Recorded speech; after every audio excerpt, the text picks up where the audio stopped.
We be live! That was adorable. Yeah. Yeah. Okay. Yeah. Good morning, everyone. Hi everyone. How are you? How's our idea? Let us know in the live chat. Guys, we're going to be covering the news like we do every week on atheism and religion all across the world. This is the most global. Wait, I need to turn off my Bluetooth on my phone. This is the most global religion related show on the planet, right? And no, news religion show on the planet. We need to come up with a way for me to describe the show that makes it badass because I suck at this. So I know like when this you is the give most a plug on other people's channels, it's very long. And I'm like, it needs to just be like a guys, leave a comment with how we could describe. So our show is about religion and atheism and secularism, right?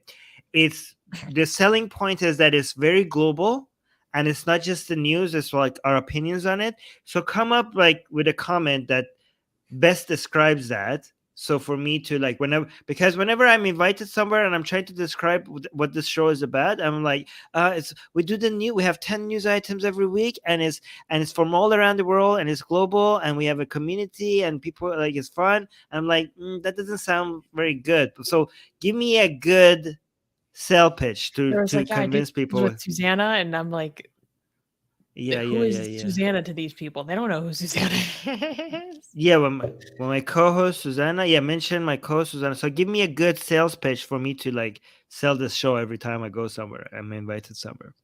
Which reminds me, I was recently on the Apostate Prophets show. That was really good. That was awesome. I loved the stream that you did with him. Yeah. It reminded me People why are I saying, became a fan of you.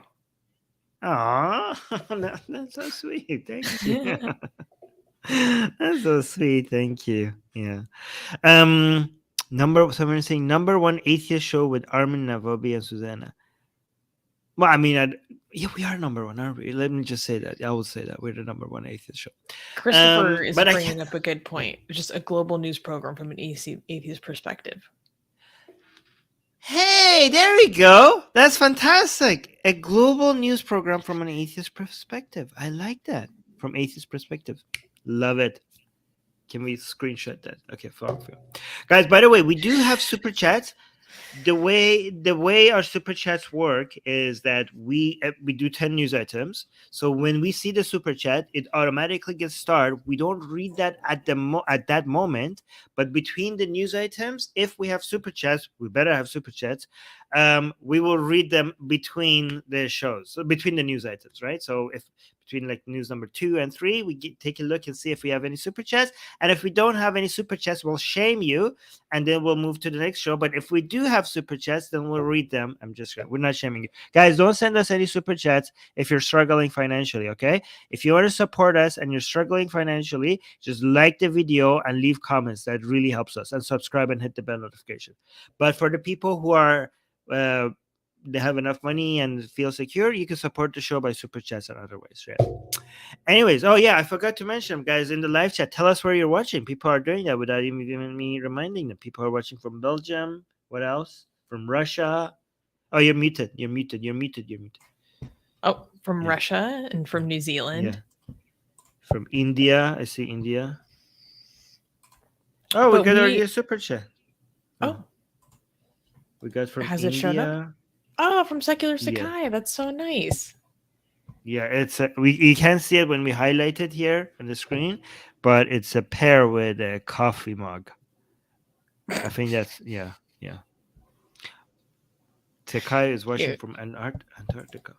Oh, from Indonesia, from Malaysia, and India again, Brazil. Guys, it's a shame is all I can afford. No, there's no shame in not being. Just like the video. If you can't afford to support us, just like the video. That's plenty of support. Thank you so much. Let's get into the news, though.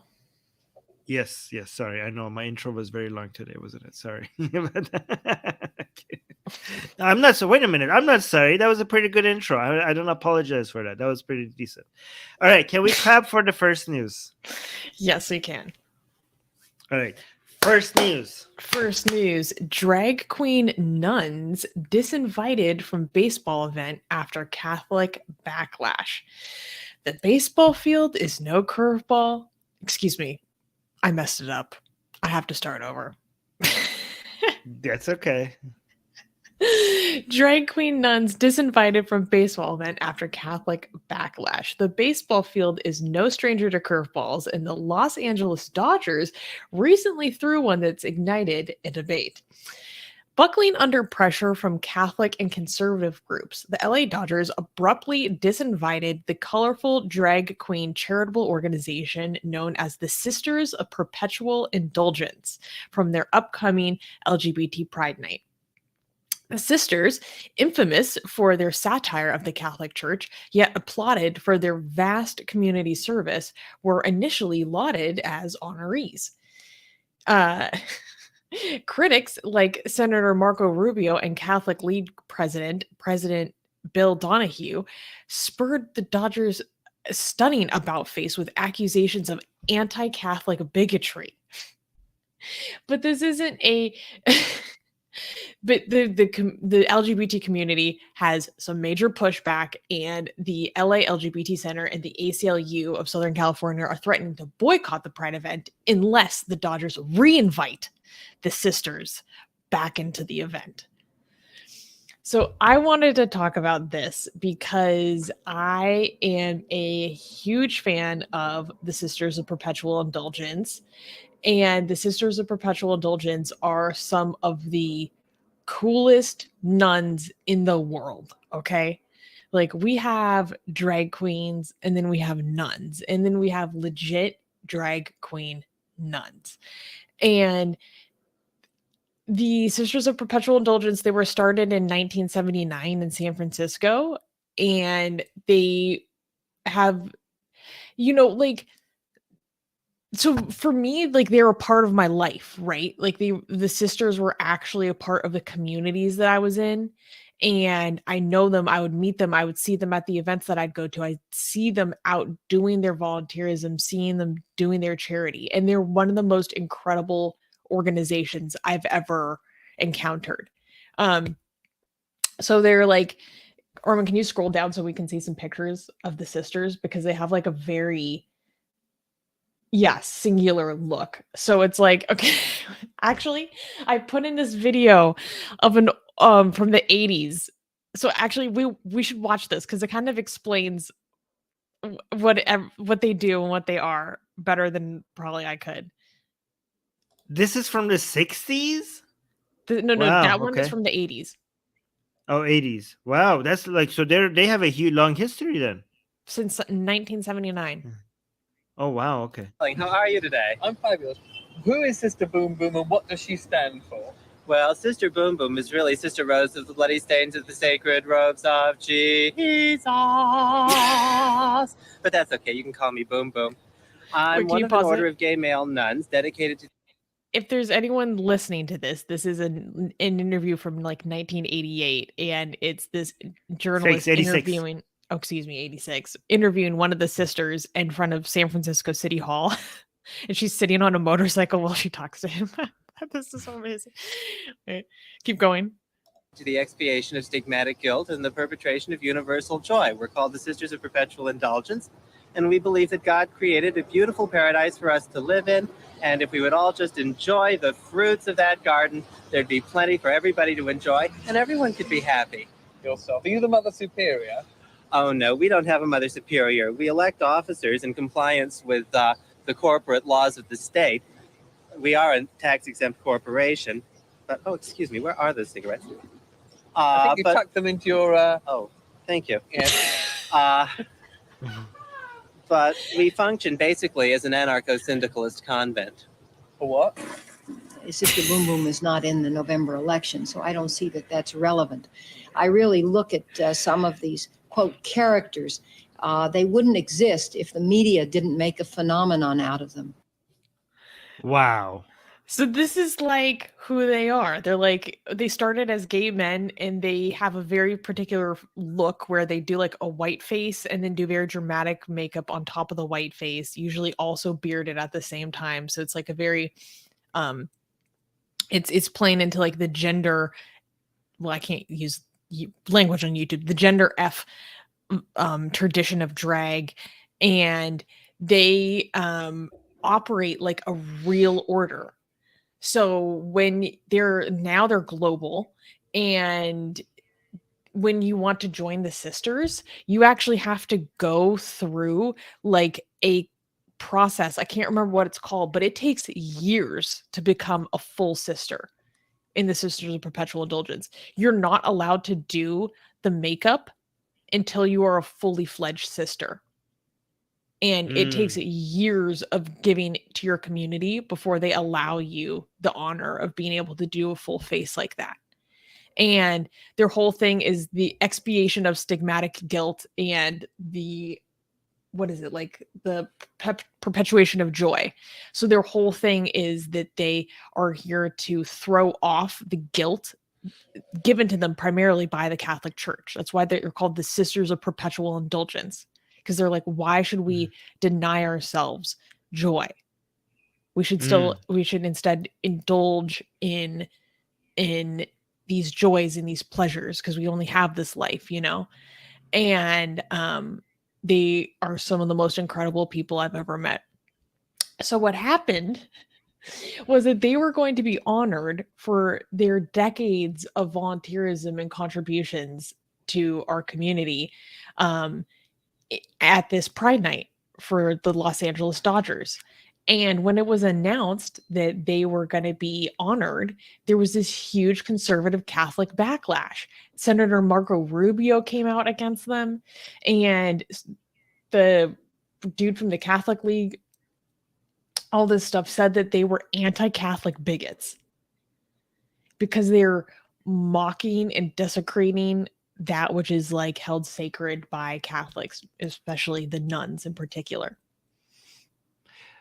I don't understand, how did they manage to get disinvited? Like, in this day and age, between the Catholic Church and the LGBT, people still choose the Catholic Church sensitivities over the LGBT? I thought we're Yes. past that.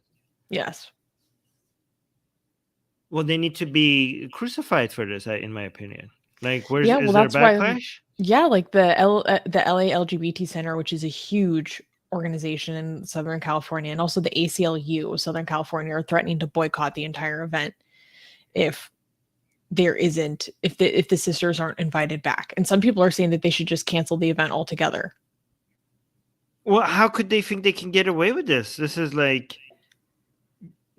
not Pakistan. This is not Iran. This is the United States. You can't just be big. You can't just be a bunch of homophobes and in the name of religion disinvite. Like, did they not expect a backlash? I don't understand. What was the reasoning behind this? I don't know.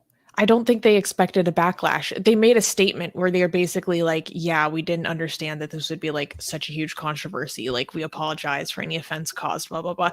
Because part of what the Sisters of Perpetual Indulgence do, they were founded on Easter Sunday, 1979. And every single Easter Sunday in Dolores Park in San Francisco, sometimes the park changes. Anyways, they have a hunky Jesus contest.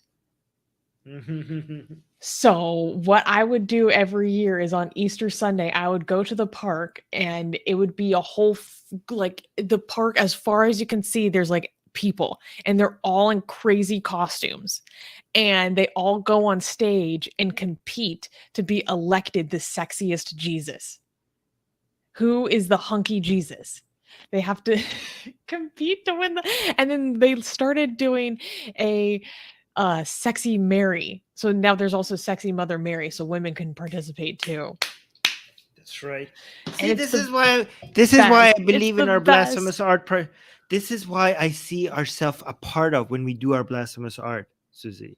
Okay, this is the tradition. This is the tradition that I see us being part of. Okay, that's why I like this. By the way, anti-Catholic bigotry. Like, shut up. You can't do that's. Like, is that gonna fly? Shut the hell up. You, like, how dare you? Like, you guys have lost all battles when it comes to defending your insane ideology, and now you're trying to hide behind this. Oh, the modern world has realized that bigotry is bad, and you're trying to co-opt that and like just hide behind it. Oh, this is bigotry against Catholic. Shut up. Yeah, seriously. You think bigotry is like making fun of your ideas? Like that's bigotry? Like that's not gonna fly. Nice try though. Nice try, Not in but the no. United States. If you were a Christian, like living, I don't know, somewhere like Pakistan, like you might have a case. But here, no. And Yeah. Armin, one time I went to the Hunky Jesus contest, and there was this is the best event in the world. I love it so much. There was a guy walking around. He looked like Jesus' little loincloth, walking around the park, and he was gun control Jesus. And he was holding a sign that said, "Shoot cum, not guns."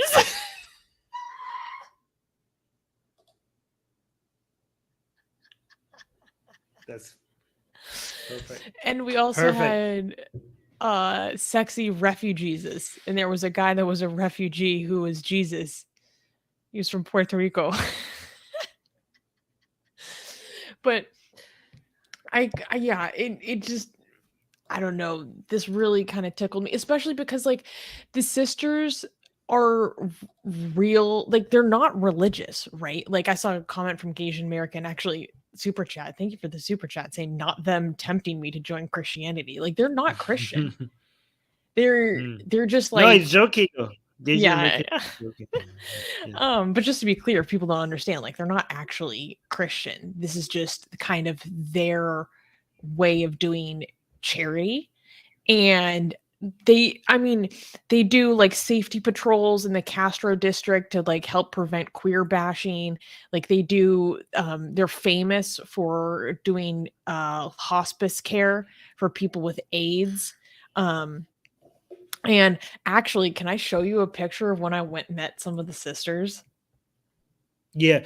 While you do that, can I can you answer this question first as well? Mhm. There's two things I want to. Dark is saying, why was an invite to a baseball game the straw that broke the camel's back? I don't get it.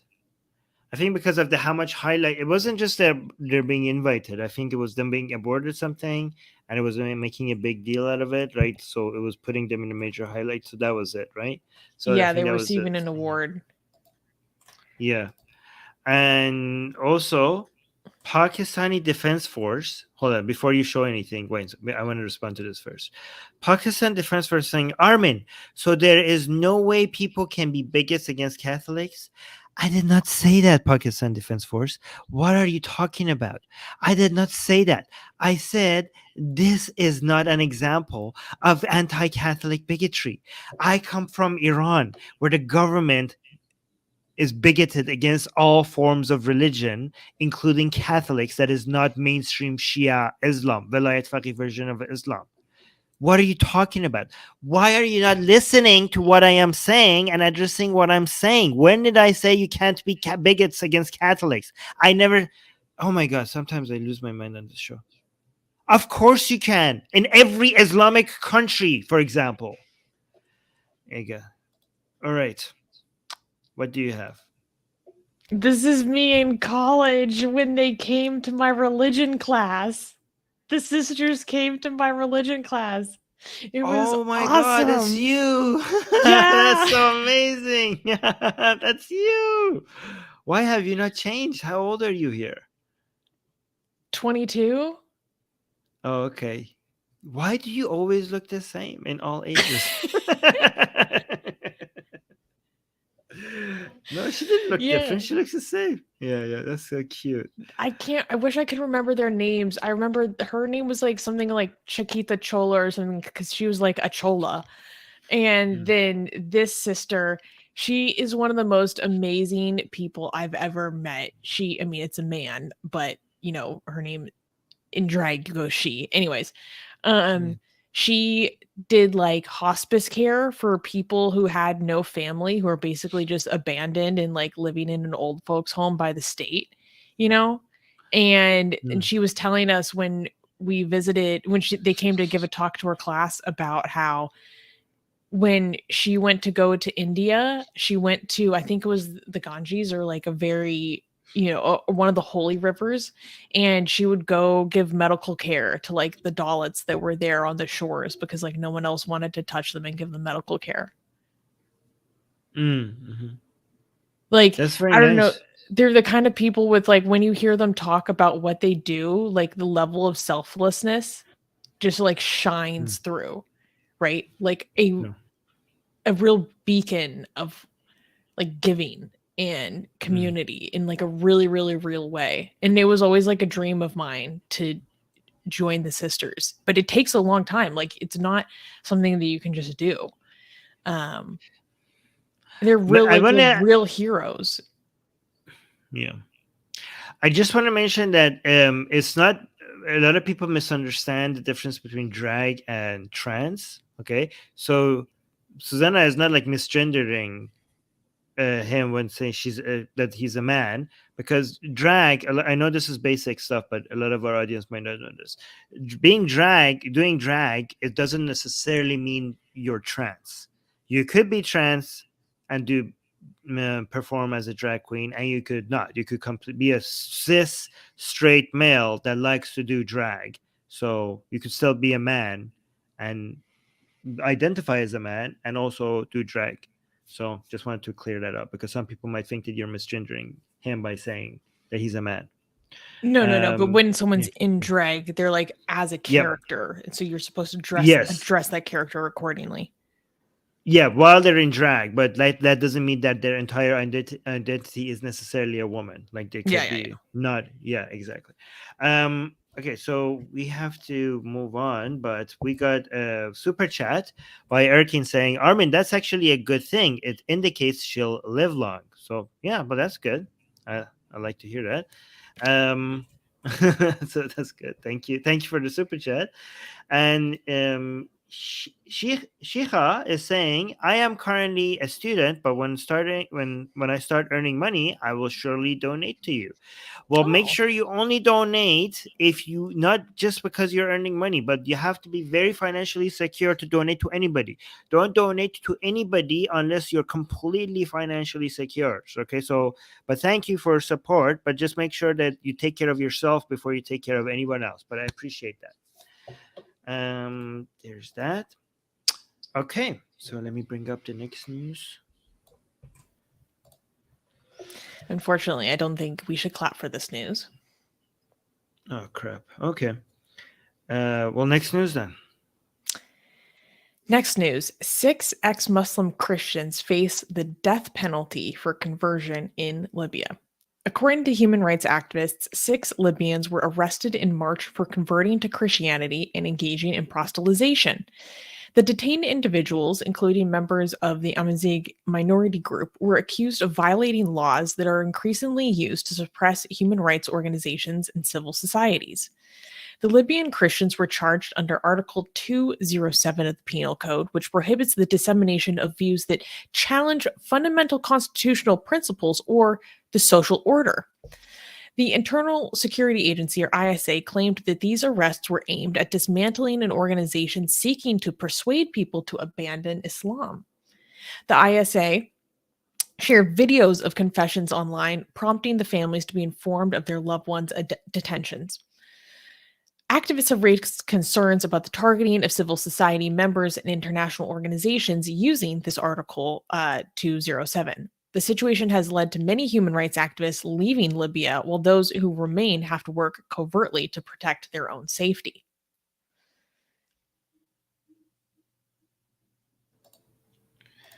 Okay, this is insane. What are the chances of getting executed? Do you know? I don't know. I do know that last year there were also some ex-Muslim atheists who were captured in Libya, and I don't know if they're also facing the death penalty. I think they are, and they're facing criminal charges at the very least, and it's a very, very serious situation. But those have not been carried out yet. Based on my understanding, this is any apostasy law in general is just used to clamp down on dissent, right? But usually, actually, that's not true. Never mind. I'm not going to say that. Do we know their names? I haven't been able to find. I think there was only one name that I saw discussed, maybe in the articles, but yes, one name of one individual is Seifau Mahdi, an engineer and father of one child. He said that he converted to Christianity after meeting a Christian from the US in 2016 and had discussions about before being baptized and converted. And then his lawyer said that he renounced his Christianity while under torture. Yeah, so what can be do? Is there anything that can be done? I don't know. I think we need to keep an eye on the situation and see if there's anything that develops. I don't know how exactly what kind of like leverage can be exerted on Libya, like what levers can be pulled to help the situation. Yeah. Is we there have to talk about it and raise community- awareness about it. Is the Christian community responding any at all? Yeah, I mean Like, okay. I don't I mean I follow a lot of like Christian persecution websites, and I've seen a lot of them talking about this, but yeah, Dee is right. Dee's like, there isn't that much information about this out here. We just know that this is something that 6 people are facing. And I wanted to talk about this because I feel like when we talk about ex-Muslim issues, like, I mean, we're an atheist community, so of course we focus on ex-Muslim atheists and what they deal with, right? But like ex-Muslim Christians also have to deal with like a fair amount of persecution, and they should be discussed too. I don't think ex-Muslim topics and community should like only be regulated to the people who are Christians. Because like I have friends that are ex-Muslim Christians that they had to go through a lot of crap and they had to leave everything behind because of it. So like they also suffered. Also, thank you, Susanna and Dee and everybody else that brings this to our attention, because I saw this nowhere else. Like, I don't know if anybody on any other atheist channel they're talking about this. Like, this again, guys. Here's one reason why so our show is not always that popular is because we talk about things that is not necessarily dramatic or entertaining for people to come to our show, right? Like we pick things that are important to know, because our goal here at Atheist Republic is to support as much as we can. You know, even if we post memes and we have entertaining shows, it's eventually to get enough audience to bring attention to these things that you don't get anywhere else. And we pay a heavy price for it. Like if we wanted to just be entertaining, it would be easier, but we talk about things that doesn't have that much of an audience for, because it's just like, who cares? Like people don't care about these things. Like 6 ex-Muslims in Libya, like that. No many people are like, okay, why should I care about this, right? But we talk about it because that's the mission of Atheist Republic. So with the small community that we have here on YouTube and on Facebook, we're huge, but on YouTube we are like very tiny. But we try to bring people from other social media where we're popular to YouTube, but that's a very difficult transition, because on YouTube the goal is on YouTube to talk about important things that people need to be aware of. And on other social media outlets where it tries to bring people here, but that's very difficult because there it's easy to grab attention there, but on YouTube it's not that easy, especially when we're not trying to constantly entertain people. And we're also trying not to always be, anti this, it's easy to start drama and grab a big audience, but we don't always, even if we do that, if we ever do that, is to eventually get people to pay attention to this. So if you are supporting us, if you're liking us, if you're donating to us, if you're subscribing, thank you, because it's difficult. It's really difficult. I do want to address a comment here by Pakistani Defense Force, which is insane again. Like Pakistan Defense Force is saying, Susanna, your country is the one which caused this situation. Like, think about how insane this is, right? Look at the reductionist, like you're trying to reduce, you have a mind anti-West attitude. First of all, yes, the United States is to be blamed for the things that are happening to Libya, but you are so one-dimensional that you see something bad in Libya happening, and you have to keep, like, I saw you having multiple chats about this, and look, you're thinking, Susanna, your country, like you're somehow indirectly want to hold Susanna responsible as well. I don't understand. This is so stupid, as if Susanna has Or like anything maybe to do with imply it. that I'm like have no right to talk about it because of the Yeah. nature of my nationality. But think about also how this is how Western centric these people are, right?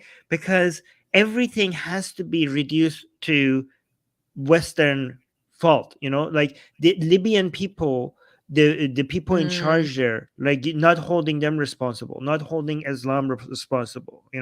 There's so many, nothing in this in politics and in religion and in social sciences is one dimensional. It's mostly multifactorial. But this is a problem of many things come together to make this something like this miserable happen. It's partly United States, but it's also Islam. And it's also people in Libya. Like, you're robbing people of their own agency and of the capability of doing their own mistakes when you just want to reduce everything about, like, oh, USA bad, USA bad, USA bad. It's pathetic. It's absolutely pathetic. You highlighted something that you wanted to read? Oh, this was just a nice comment. Imran is saying, I really appreciate this channel. None of the other atheist YouTube pages cover this stuff in non-Western countries much. Exactly. That's what we're here for. Yeah. Also, we got a super chat by GJ, which actually addresses what I just said. It's saying, why just 34 watching now? Well, GJ, because we're talking about 6 ex-Muslims who are about to get executed in Libya, right? What do you think? Like, if we were talking right now about, like, oh, Islam bad because look how it talks about women, okay, that would be more engaging. And if we had more shows like that, all of our other shows would be like more engaging. But because people know that when they come here, they also hear about why 6 ex-Muslim Christians who are not even atheists, like, we're an atheist channel, and we're not even the ex-Muslims who are about to be executed in Libya, we're not even tribal enough to only focus on atheists. We're trying to highlight 6 Christians that are about to be executed. Like, even if we wanted to be audience pleasing, we would be talking about atheists only, right? But we're talking about 6 Christians, and who wants to hear that? Not that many people want to hear that. That's why only 34 people are watching. And then it continues, GJ, saying, are you sure Atheist Republic does enough advertising of its YouTube streams and videos on other socials like Facebook, Instagram, and Twitter? Yeah. And if you look on Facebook, we have 2 million followers. And because of the hard work that Susanna does, our violations have been removed, right? And now our page engagement is back up to 2 million per week. So that's amazing, right? And our Instagram is killing it. Our Instagram is wild with engagement, and our Twitter is back, and our Twitter engagement is huge. YouTube is, we are using all these social media to try to bring people on YouTube and on our newsletter to give people important things that they need to hear. But that conversion is difficult because they are seeing memes there, and they are there for the memes. And then when we post a YouTube video, they see that the topic is dry and boring. So that conversion is hard. But yes, we are advertising it, all those, and the advertising is difficult. Like, I am so busy, but I have to find extra time. But I'm losing sleep over this to make short video. By the way, guys, you can volunteer to help us. Link in to volunteer. We need video editors because I am spending a lot of time that I don't have because I'm doing other things for Atheist Republic to make short videos, like 1-minute videos of our show to put on our Instagram. And guess what? The short versions of our news on Instagram gets thousands, tens of thousands of views. So you might not see that many views here on YouTube, but what we're saying right now here gets cut, and on Instagram it gets a lot of views there. And now that our Facebook engagement is back, the same stories on our Facebook page will get a lot of views as well. But I don't have time to turn all our news segments into 1-minute bites. So I need video editors to come and help me with that. And our link to our volunteer application is in the description. So please help us and do that. Yeah. And yeah, thank you've you been for the doing a super really chat, good by the job way. with those. The shorts have been helping a lot. Yeah. Yeah. So we are, but by the way, these shows that you're watching is getting a lot of views. Maybe not on YouTube, but we cut it and we put it on Instagram, and it's getting a lot of views there. We're very active, and we have a lot of followers on Instagram and on Facebook. So yeah. So there's that. But we like our community here that we could talk live to, so it's good. Yeah. Yeah, So I even know. It here is on fun. YouTube, even though on YouTube it's not as busy and as the other places that we are at, it's still fun to have you guys here because we're not we don't get to be live with those people. Like we don't know them. We don't know the people on Instagram. We don't know the people on Facebook. We don't know the people who are on our following Atheist Republic Twitter's account, right? But We have our know you community guys. here. Yeah, here we know you guys. You guys are hang out with us here. So yeah, so there's that. Oh yeah, and we got another super chat by Newman saying, "Armin agitators, please join against Hindutva." Yes, guys. Did I put the link in? I'm gonna make sure that we have the link to our that group in the description. So for next time on our future shows, it will be there. All right, so we should go to the next news, but for the next news, I'm gonna go down or then use a washroom break while you're reading the news. Oh, also we got this message saying, "Great work, Armin and Susanna." Well, thank you. Thank you, Kianjan. Yeah. Oh yes, also the YouTube algorithm is a problem as well. Yeah, but it's okay. We'll figure it out. Yeah. That's no excuse. We're not using that. No excuses. We're not no excuses. We will do as much as we can. Yes. Can we clap for the next news? Yes. Wait, I wish that you were gonna be here for this one though. It's so good. Okay. I'll take the washroom break for the next news. I'll be here for this. Okay. So. Okay. Next news. Islamic leader claims Mossad used a prostitute to kill historic Imam. So if you know me, you know why I am excited about this, because there's nothing I love more than some Shia Islamic conspiracies. Okay. In a startling assertion, a radical Iraqi Shia leader, Qais al-Khazali, publicly claimed that the Israeli Jewish intelligence agency utilized a woman, Qatam, to organize the assassination of Imam Ali, the first Shia Imam in the 7th century. Al-Ghazali claimed, sorry, this is so funny to me. It is either through money or through women, right? In this case, it was a woman. There is no doubt that she worked for the Israeli Mossad back then, and through her, they recruited Imam Ali's killer. What? He also accused the Jews of being responsible for the deaths of Imam Ali's sons, Hussein ibn Ali and Hassan ibn Ali. Furthermore, he provocatively stated that the Umayyads were collaborators with the Jews, insinuating that the Jews collaborated with the Umayyad dynasty and used women to carry out assassinations against the Prophet Muhammad's holy progeny.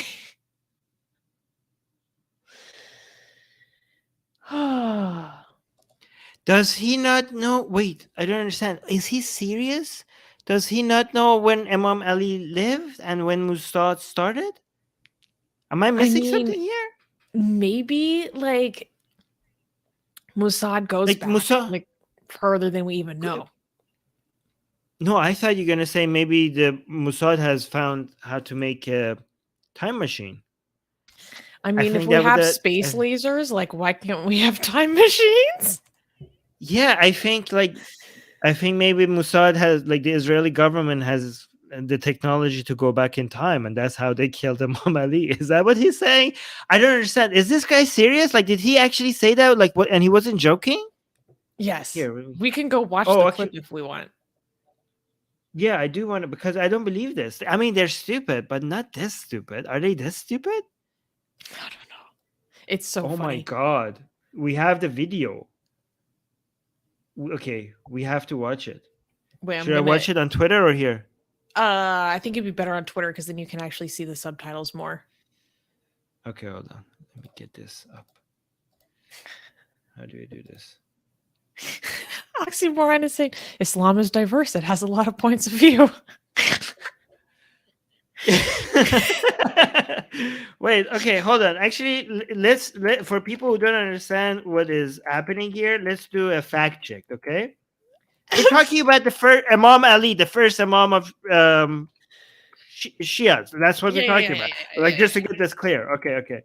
So, okay, let's do a fact check first before. Okay, so this is Imam Ali's Wikipedia page. Okay, so Imam Ali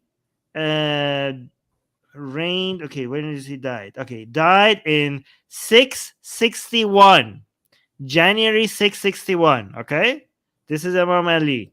Okay, so let's look at the Mossad.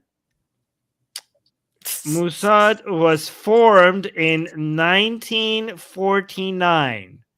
Okay, so unless sure? Mossad, are we sure about that? Okay, I mean, we could search if there's any suspicion that Mossad has a time machine in one Wikipedia page.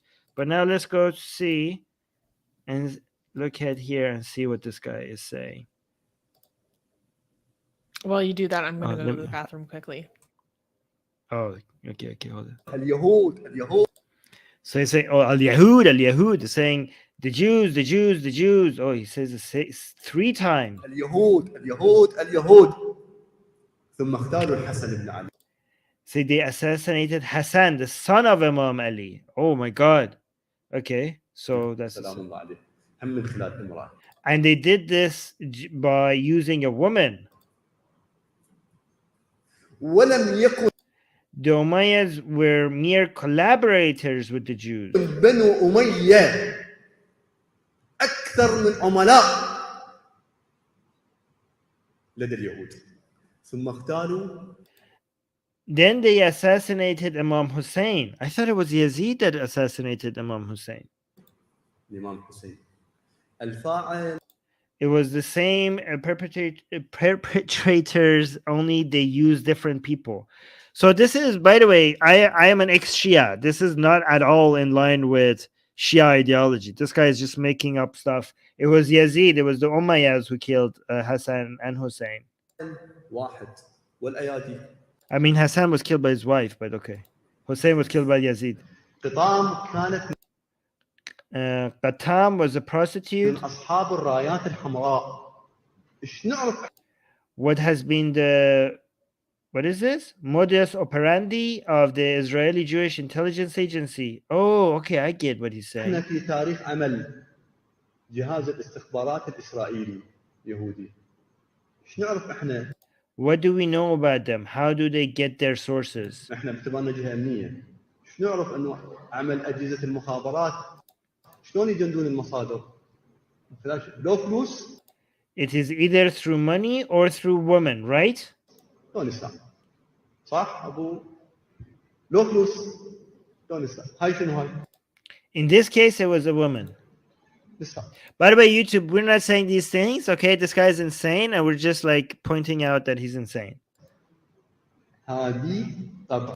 There is no doubt that she worked for Israeli Mossad back. Okay, that's insane. I thought we're being uncharitable. I thought, like, okay, let me defend this mullah. I was like, there's no way he's saying it was Mossad. I thought he's like saying it was the same line of thinking. It was the same methodology that the Jews used back then. They're using the same methods today. That's why I thought, like, okay, we're putting words in this guy's mouth. We're being unfair. He probably didn't say it was actually Mossad. So he's saying, but he is actually saying that. He's saying there is no doubt that she worked for the Israeli Mossad back then. Okay, let's be charitable. Maybe he's saying for the equivalent of Israeli Mossad back then. How about that? I'm trying to be charitable to this anti-Semite. Should I be charitable to anti-Semite? to this anti-Semitic motherfucker? Sorry. Does this guy deserve charity? I don't know. I don't think That's a so. good point. Yeah. هل ويقينا كانت تعمل لجهاز الموساد الإسرائيلي في ذات الوقت ومن خلال So yeah, so And his through line, her, they recruited Imam Ali's killer. there is no doubt that she worked for the Israeli Mossad back then. كانت تعمل لجهاز الموساد الإسرائيلي في ذات الوقت ومن خلال And through her, they recruited Imam Ali's killer. By the way, this guy is insane even by Shia standards. None of what he's saying is within Shia rivayats. Like, there's nothing within Shia ideology that it was a Khawarij. It was a Kharijite that killed Imam Ali. It had nothing to do. Like, in Islam, there's plenty of things that they blame the Jews on, but this was not one of them. Like, I'm being honest. I'm being honest here, okay? Like, you could find a lot of anti-Jewish material in Islam, but the killing of Imam Ali is not one of those things that they blame the Jews on. But this guy is like, nope. It was it's always the Jews. So this guy is like more anti-Jewish than Shia narrative. This guy is more anti-Jewish than even Shiaism is. That's a high commitment to being an anti-Semite. جندوا عبد الشيطان Abdul Shaitan. ابن ملجم. So he's saying that it was a Kharijite that ended up killing Ali, but it was set up and initiated by this woman who was a prostitute. Not only was she a prostitute, she was working for Mossad. Yeah, so the part that the woman kind of made him do that, I remember that being part of the stories as well, but not Jews, not Mossad. That was not part of the story. That was not at all part of the story. But way to go! This guy's commitment to blaming everything on the Jews goes as far as changing Islamic narrative. That's how committed this guy is to blaming everything. I was so excited to cover this story because it's so funny to me. I literally texted our editor D. I was like, I'm most excited to cover this one. You already know. What the Mossad? Oh my god. This every time you thought like I've seen everything. They just come with something new. Like, yeah, it surprised you. Oh wait, some of the reactions are great. Yeah, so there was one reaction that D found that was so funny. Why was he buying hookers?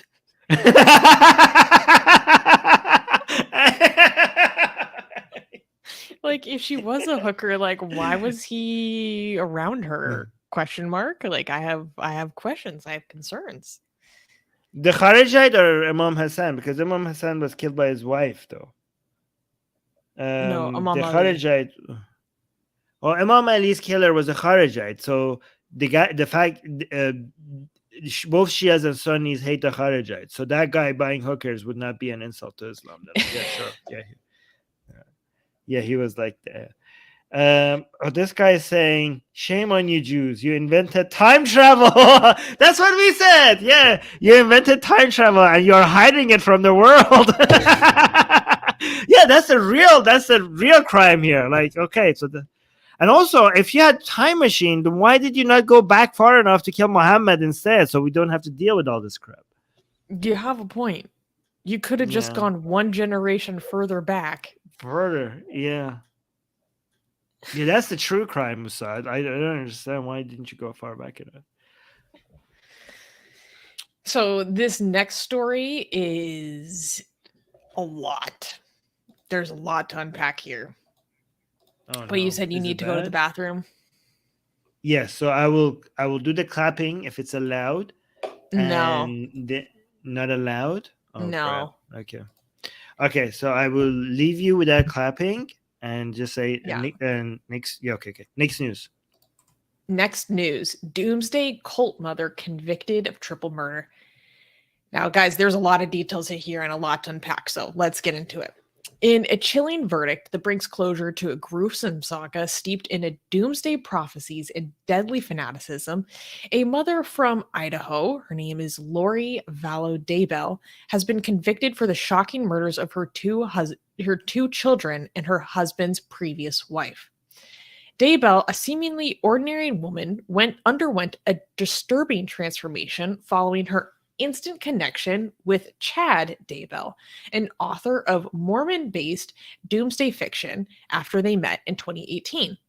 Their bond deepened as they started a religious podcast together and led rituals, even claiming that they had been married in past lives. Daybell's beliefs spiraled into darkness after she started branding her own children, 7-year-old Joshua J.J. Vallow and 16-year-old Tylee Ryan, as zombies, meaning individuals allegedly possessed by evil spirits. In 2019, her then husband, Charles Vallow, alerted authorities about Lori's alarming claims of being a goddess tasked with precipitating the biblical apocalypse. His concerns fell on deaf ears, leading to his murder in July of 2019 at the hand of Lori's brother, Alex Cox. In a horrifying twist, Tylee and JJ mysteriously disappeared just a month after Charles's death. Their whereabouts remained a mystery until June of 2020, when their remains were discovered in Chad's backyard. The unexpected death of Chad's wife in October of 2019 added another layer of morbidity to the saga, with Chad marrying Lori only 2 weeks later. Her death was later ruled a murder.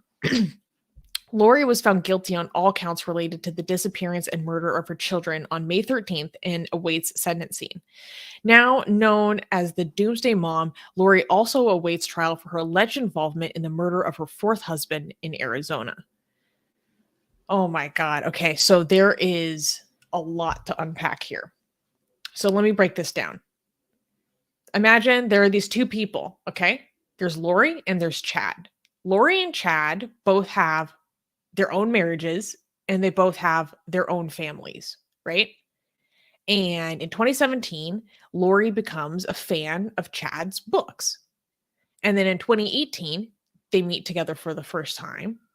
And then they start to work together and they have this religious podcast that they do together. And they start kind of leading this little miniature religious community and start to get a little bit of a following of people who think that they have spiritual belief, like spiritual powers, and that Lori is like a sexual goddess who's here to like bring about the apocalypse, and that they have this special ability to detect when someone is a zombie, which means that they're like spiritually dead.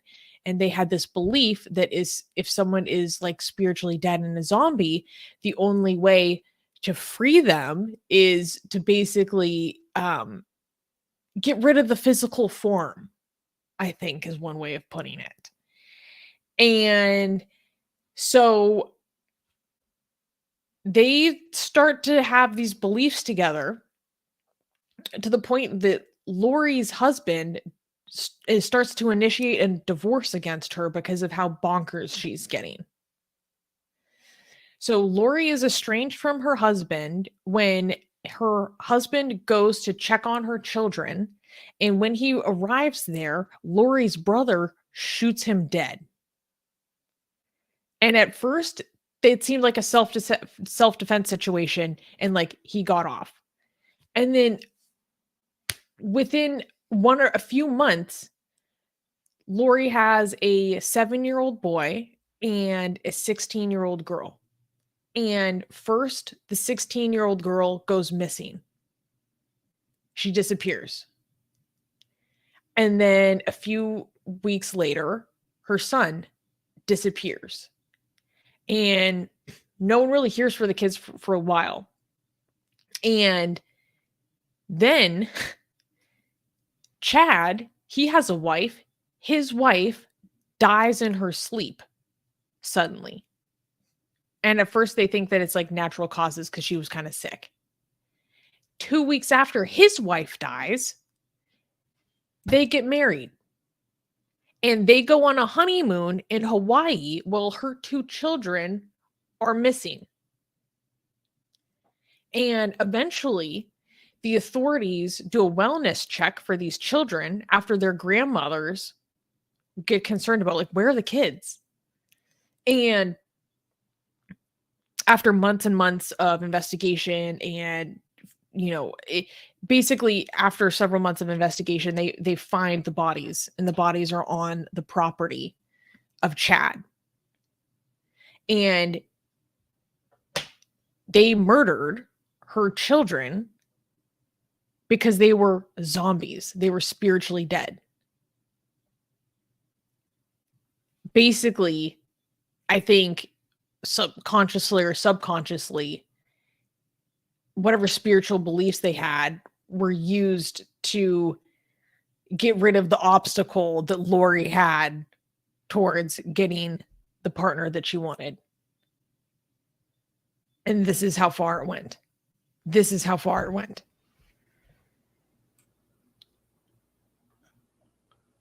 Um, 7-year-old Mm-hmm. and 16-year-old. Mm-hmm. So I still don't get it. They killed a 7-year-old and 16-year-old because they were in between them and getting to the person they wanted to be with. I think that's like the ultimate reason why, but they were the people that were in their community, like, heard them talking about the children as zombies. These things were spiritually dead, blah, blah, blah. And then their community of people that were their followers, they like knew what that meant. See, the Daybells believed, quote, zombies were people who had died and their bodies had been possessed by evil spirits. The group would spend time praying to get rid of the zombies, and even believed that if they were successful, the possessed person would physically die, freeing their soul from the quote unquote limbo. Lori had told some of her friends that her estranged husband, Charles, was a zombie, according to investigators. And some in the group regularly joined her in praying for his demise. After he was shot and killed by her brother during an argument, her brother reportedly told another follower that he didn't feel bad because he killed a zombie. The group also believed that once a person became quote unquote exalted, they couldn't be held responsible for their actions on Earth. Because Lori was already exalted, one of the friends told investigators, according to the report, she would often slam her head on the counter, her hand on the counter, and state, "It doesn't count for me. Any sins in this lifetime, I'm exalted. Doesn't count."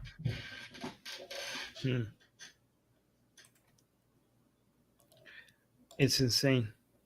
I don't know what to say. These people are have other issues added to religion. Like, this is obviously a religion problem, but it's also a mental health problem.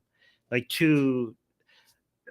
we can't reduce it to either or. Like, this cannot be reduced to religion. It's obviously not just religion. These people have other problems beyond religion, right? But it's also not just mental illness, because when you have mental illness, superstitious beliefs add to that, makes it a lot more toxic and a lot more dangerous. So you can't reduce it to either one of these. It's usually they work with each other. But yeah, what a disaster. Yeah. And another problem is that a lot of people that act like this, they don't show any signs, like warning signs. Like, they function like normal people. You don't see it coming at all until it happens. She was like a normal children. person until she started to like read his Doomsday books and got like sucked into his like kind of Mormon influenced Doomsday beliefs about the end of the world, and that they were gonna, like, in the Bible it says somewhere that there's like 144,000 people that are going to be like the ones that are saved on Judgment Day, and she like somehow thought that she was going to lead that, and that there was like reincarnation at the same time. It's wild where these beliefs will take some people. Yeah, we got a whole bunch of super chats that we need to go through. We got 5 of them. I missed a couple from the previous stream as well, previous news item as well. So the first one is from Newman saying, "Oh, yeah, we already highlighted that one. Yes, Armin agitators. Yes, okay. This one is a new one. I might learn video editing just to help you guys. Oh, that's very sweet, guys. Guys, yes, we're looking for video editors. We need volunteers. We need volunteers that work with me. Like as a video editor, you would be working with me. We need volunteers that will be working with Susanna. For example, if you're good at writing grants and curating news and doing financials, like that, those kind of work. So video editors will be working with me. But if you prefer working with Susanna, we need like news curators, grant writers, and people who are good with finances and budgeting, especially people who know accounting. We also and need people bookkeeping. who do web development. Yes, We web need development. web development. Web development. Link in the description. By the way, I did send you an application for web developer as well. So Oh my god, amazing. yeah. You didn't see that one. Yeah, I'll resend it to you because that guy said they know Drupal. The person that I've sent you the application, they know Drupal. So look into that. Yes. That's a wonderful thing. Yes. GJ saying, okay, Armin, keep up the good work. Thank you, sir. Will do. 2, both the founder, the president, and the CEO are all working too hard on the shop floor instead of the boardroom. So yeah, that's why we're asking for volunteers, because our hands will be a lot more free. Like Susanna has a lot of plans and a lot of big for Atheist Republic that she can't do because she's doing everyday work. Like she's doing the budgeting, she's doing a lot of the news curations and preparing all the stuff, that if her hands were free, Atheist Republic will grow so much more, because she has some amazing plans, right? So if we get more volunteers that could work with Susanna and get some of this off her shoulders, Atheist Republic will grow a lot more. So that's why we have the volunteer form, link in the description. And thank you for the support. And then Gasian American is saying, I love sci-fi and fantasy, but I don't know why some people need this stuff to be real. Yeah, I don't get it either. We could enjoy it.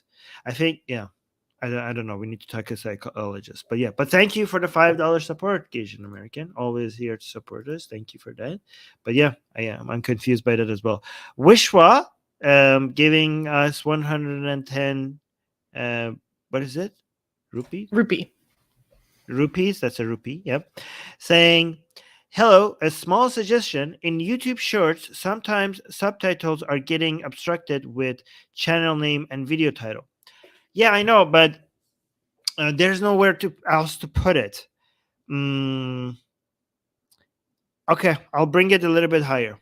Because you have to understand that the same videos are being used on Instagram as well. So I have to figure out where to put things that makes it work as there as well, because I can't make shorts. I don't have time to make one version for YouTube and one version for Instagram. And the Instagram is more important because that's where we get most of our views. But yes, I'll see if I could bring it a little bit higher. But thank you for letting me know. That's a good feedback. I let people support us financially to give us feedback. Isn't that like we're getting the that is financial pretty support, amazing. and we're getting the feedback at the same time. It's amazing. Thank you. All right. Can we clap for the next news? Oh no, this is no bueno. No? Okay. This is like our last bad news, though. Last bad news. Guys, we can do this. We can go through this, and then we're done with the bad news. Okay, next news. I just lost it. Next news. Tragic attack on Tunisian synagogue. 3 dead and 10 injured. In a chilling assault that has stunned Tunisia and the world, an annual Jewish pilgrimage at the historic Gibra synagogue in the Jebra was tragically disrupted on May 9th. An armed onslaught by Wizram Khazari, a National Guardsman, claimed 5 lives, including his colleagues, 2 civilians, and 3 servicemen, and left dozens injured in its wake. The drama unfolded rapidly, with Khazari neutralized by security forces in a mere 2 minutes of his arrival at the complex. The motive behind this heart-wrenching assault remains a mystery as Tunisian authorities piece together the events leading up to the attack. Tunisian President Kais Saied convened an interfaith gathering after the attack, standing in solidarity with the Jewish community and vowing to ensure their safety. With investigations unfolding rapidly, 4 suspects have already been apprehended. The repercussions of this attack reverberate not only in Tunisia's tourism industry, but also its vibrant Jewish community, leaving a nation in shock and a world watching closely. So I thought that this was important to talk about because this is a pretty major attack that's happened on a Jewish place of worship in North Africa recently. And this is a very historically important North African Jewish site.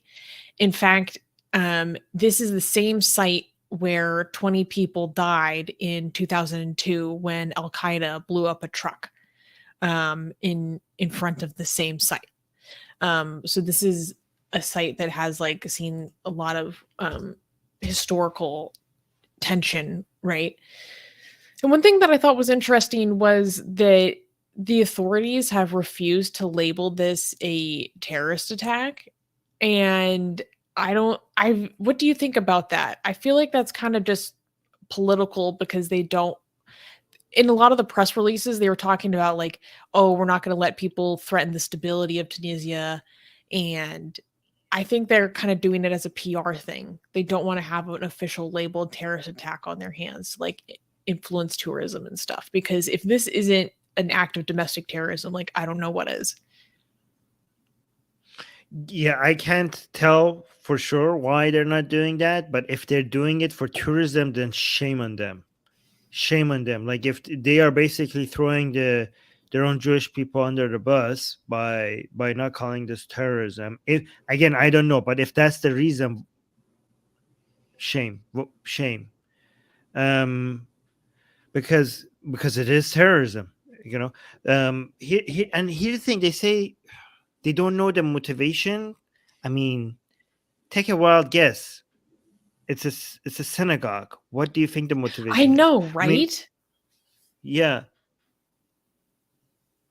It seems like you're just sticking your head in the sand if you're like refusing to I don't know. I do understand to be responsible and not say anything without evidence, okay? But if you apply Occam's razor, what you can say to at least be responsible as a journalist is to say that the likely scenario is anti-Semitism. You can say that, and then you're not going to be held responsible if it ends up being something else because you said the likely scenario. But given that we know why people attack synagogues, you could at least say what the likely motivation is, not the absolute certain. Nothing is certain in life, but you could at least address that. And then, like, what does it mean? Like, we're not calling this terrorism because what? What was their reason? I don't know if they gave a reason. Let me pull up the report so I can remind myself about why they weren't calling it that. It was something weird. They just kept on referring to like that they're going to spare no effort to ensure the stability of the country and to protect like foreigners from attacks like this. Because there was a French citizen that was one of the ones that were killed. Okay, well, this is, I don't know what to say. Yeah, Pakistan Defense Forces mentioning that Tunisia had a high number of people who joined ISIS from there. Like this, Tunisia, even though it's one of the most moderate countries in Islam, it does have its fair share of radicals as well. It's kind of, yeah. Also, Morocco, for example, Morocco is one of the most liberal Islamic countries, and it also has its fair share of radicals and terrorists, which is crazy. I know, it's interesting. Yeah. Anyways, we should move on from this one. So I have 2 questions. Ultimate Light is saying how to join as a volunteer. If that's what you mean, I think there's a link in the description that you could use. Here, let me see. Let me see the link in the leave us a get my support Atheist Republic, get says what the hell, where's the link to volunteering in the description? Okay, I'm gonna post it here because the link is not in the description. I will put the link in the description. Here. I will put the link in the description after the show, but for now, here's the link to volunteer. Wow, good thing good thing you told us, because I thought the link was in the description. It's not in the description. I will make sure from now on it's in every single one of the videos that we have in the future. But for now, here's the link. I posted it in the live chat, and I will make sure after the show I'll go put it there as well. So there's the answer to that question. Thank you for your interest. Yeah, thank you for your interest. And Adam is also asking a relevant question today. Adam saying, would it be useful to Atheist Republic all the way over here in Kuala Lumpur? Should I fill up the volunteer form?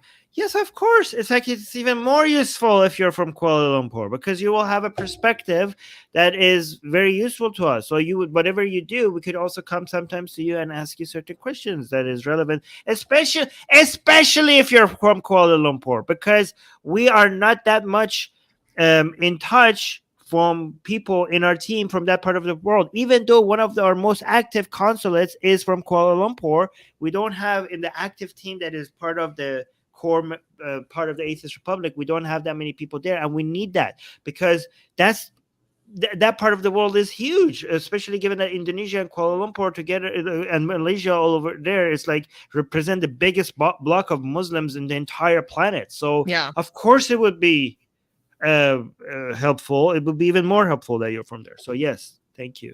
And you could be from anywhere, like it doesn't matter. Yeah, so please. Most of our team is like not even in the same country as each other, so yeah. In fact, yeah, the more diverse, the more spread, because we take pride in being a very global team.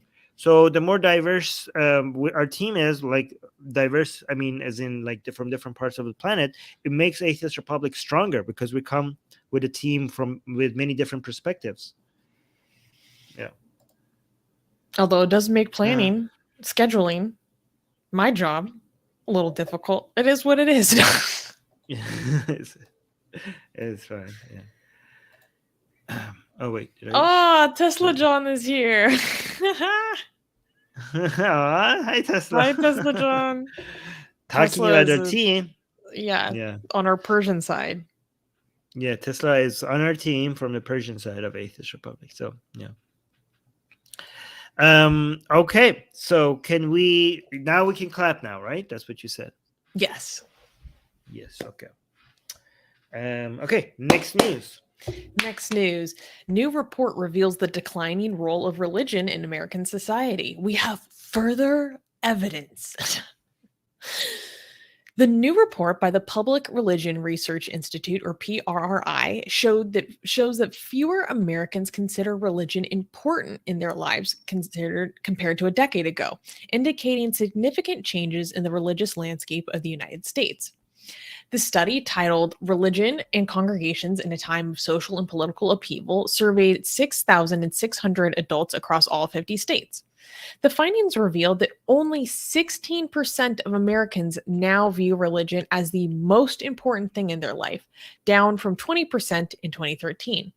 Additionally, only 36% of Americans see religion as one of many important aspects in their life at all, compared to 43% a decade ago. Meanwhile, the proportion of religiously unaffiliated Americans has grown from 16% in 2006 to 27%. However, Christianity remains the dominant religious affiliation, with Christians of color accounting for 25% of the population.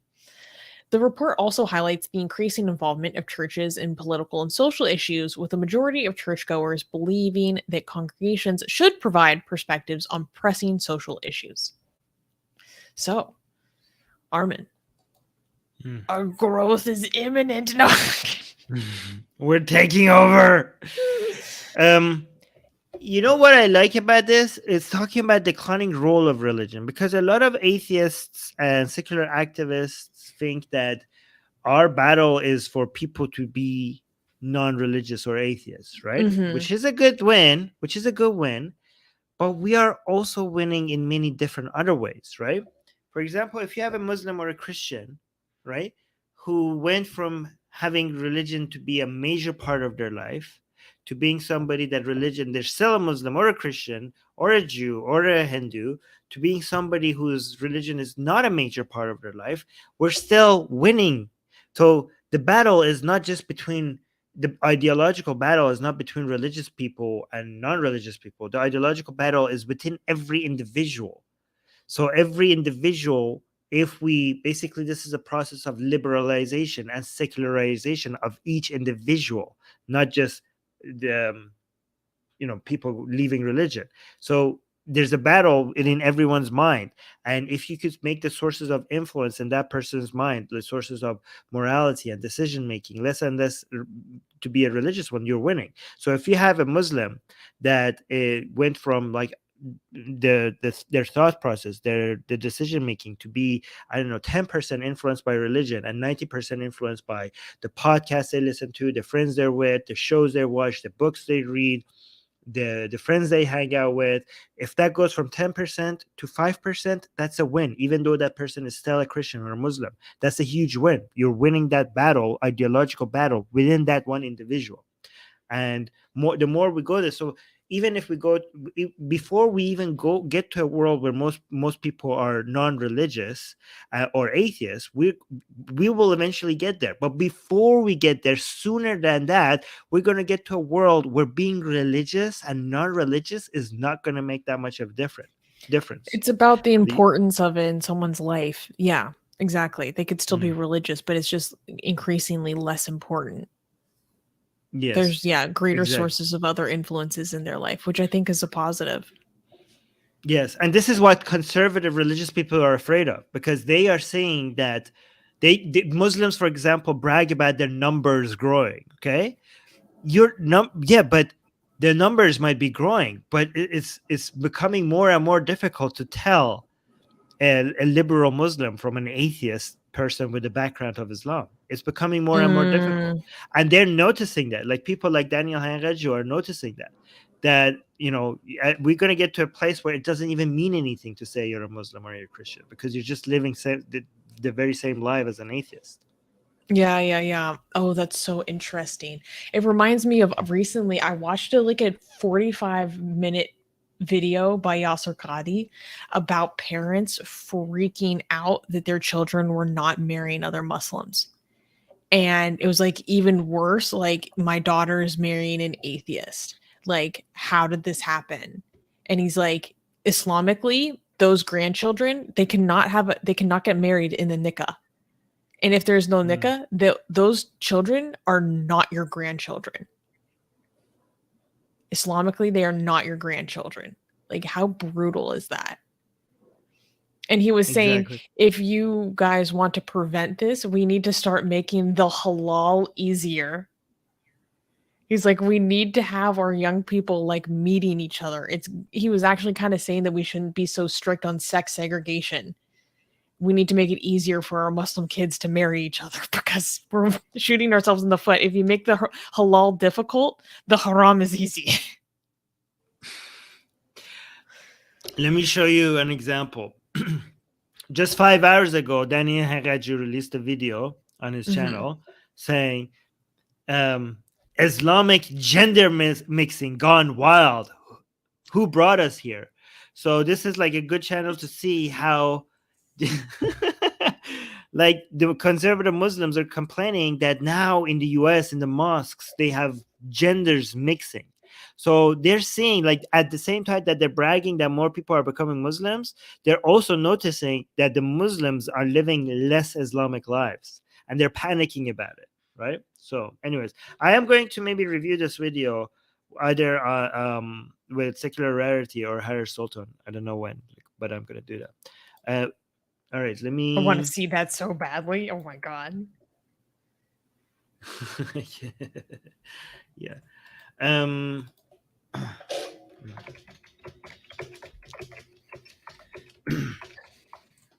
Okay. All right, let me see some super chats that we have here.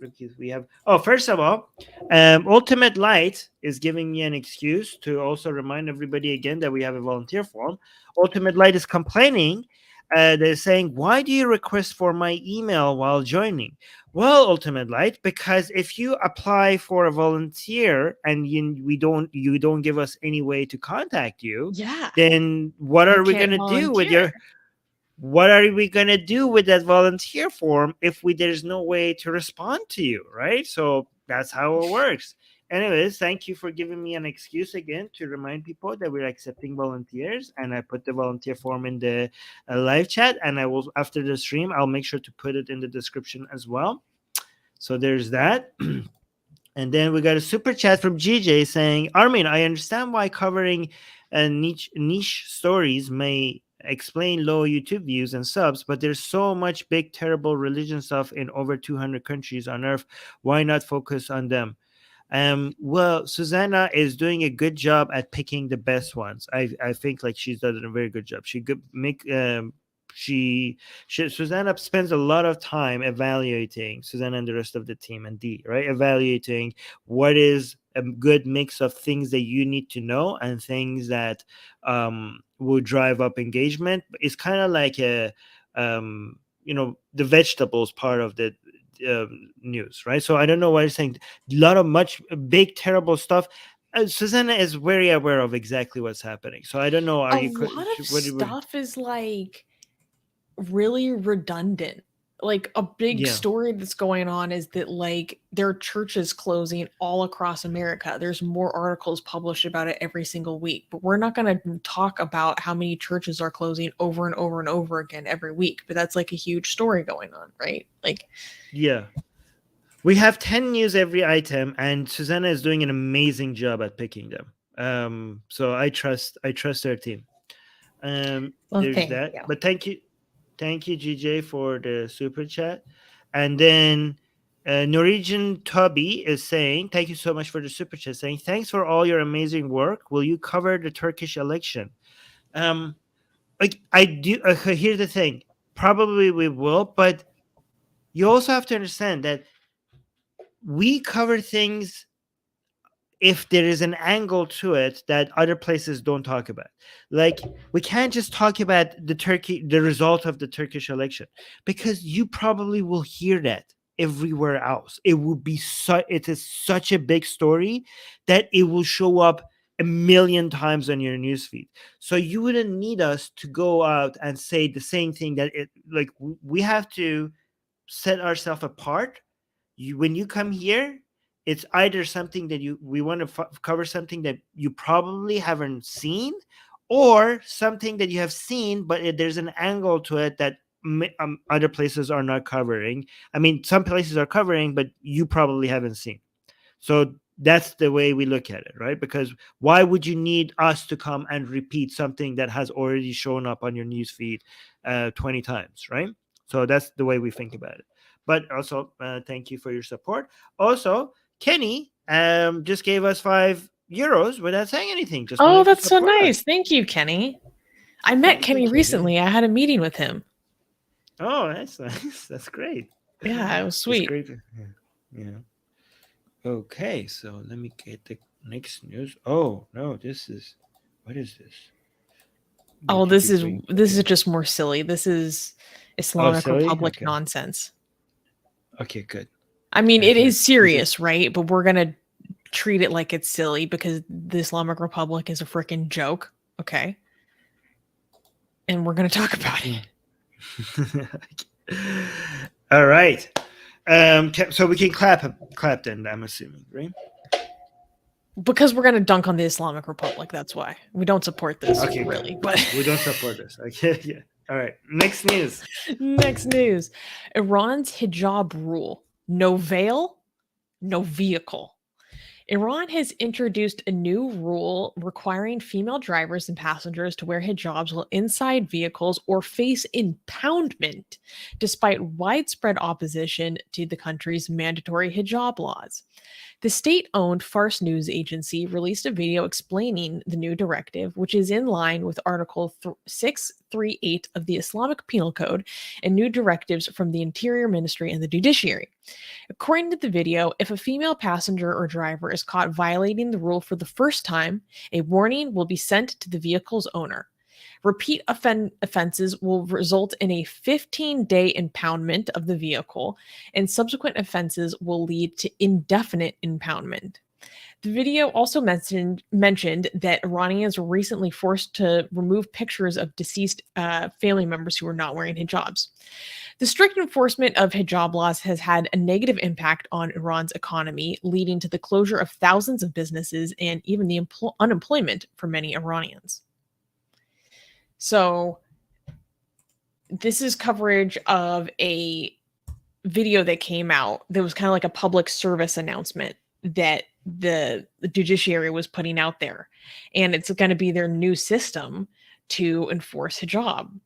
And if you scroll down, I think, did we put the video in the article? I can't remember.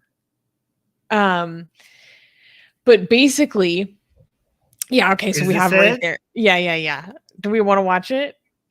Yeah. Okay. You can do the translation then. I mean, there's subtitles, but you could, yeah. It has translation, so let me. Okay. So it says an Iranian. Okay, hold on. Let me bring it here. So Iranian public announcement about hijab regulations. So I want you to keep in mind the context here. The Iranian regime is trying to find ways to enforce the hijab laws without the ways that it did it before, like having morality police in the street where it arrests women without hijab because it paid a very heavy price for that, and it's scared of doing that again because it's afraid that if it does that again, another person will get killed, and then there will be another wave of revolution happening. So it's trying to use cameras, face recognition cameras, and telling people that they're not allowed in trains if they don't wear the hijab, to shut down stores where they accept women without hijab in there. And now this, right? So it's trying to find a less hands-on approach to have a heavy price for not wearing the hijab without actually having morality police go and grab women because it's afraid of the reaction being it's afraid of its people, which is a good thing. But let's look at this new method and see what it's about. So So it says, according to a directive sent by the Interior Ministry and the Judiciary to the public security to the public security police, and according to public demand. This is nonsense.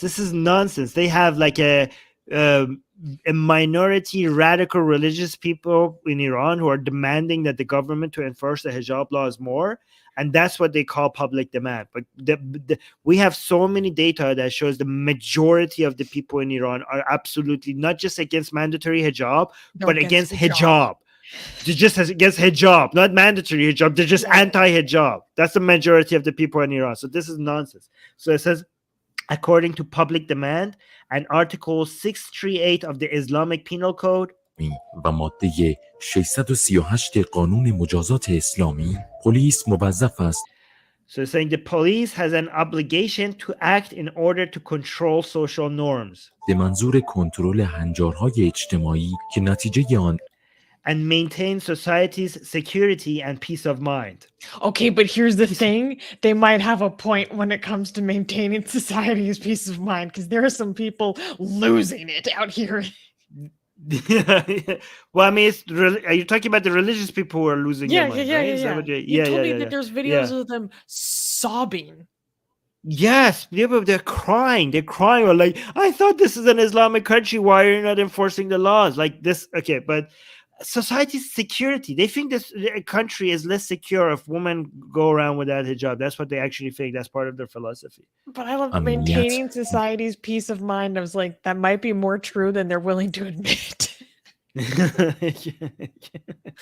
و آرامش روانی جامعه است اقدام نمایید. No, but that's not what he's talking about. When he says peace of mind, what he's referring to is men don't want to get horny when they walk in the street. That's what they do. They're like they think this is against a men's right. They actually say this is a man's right issue.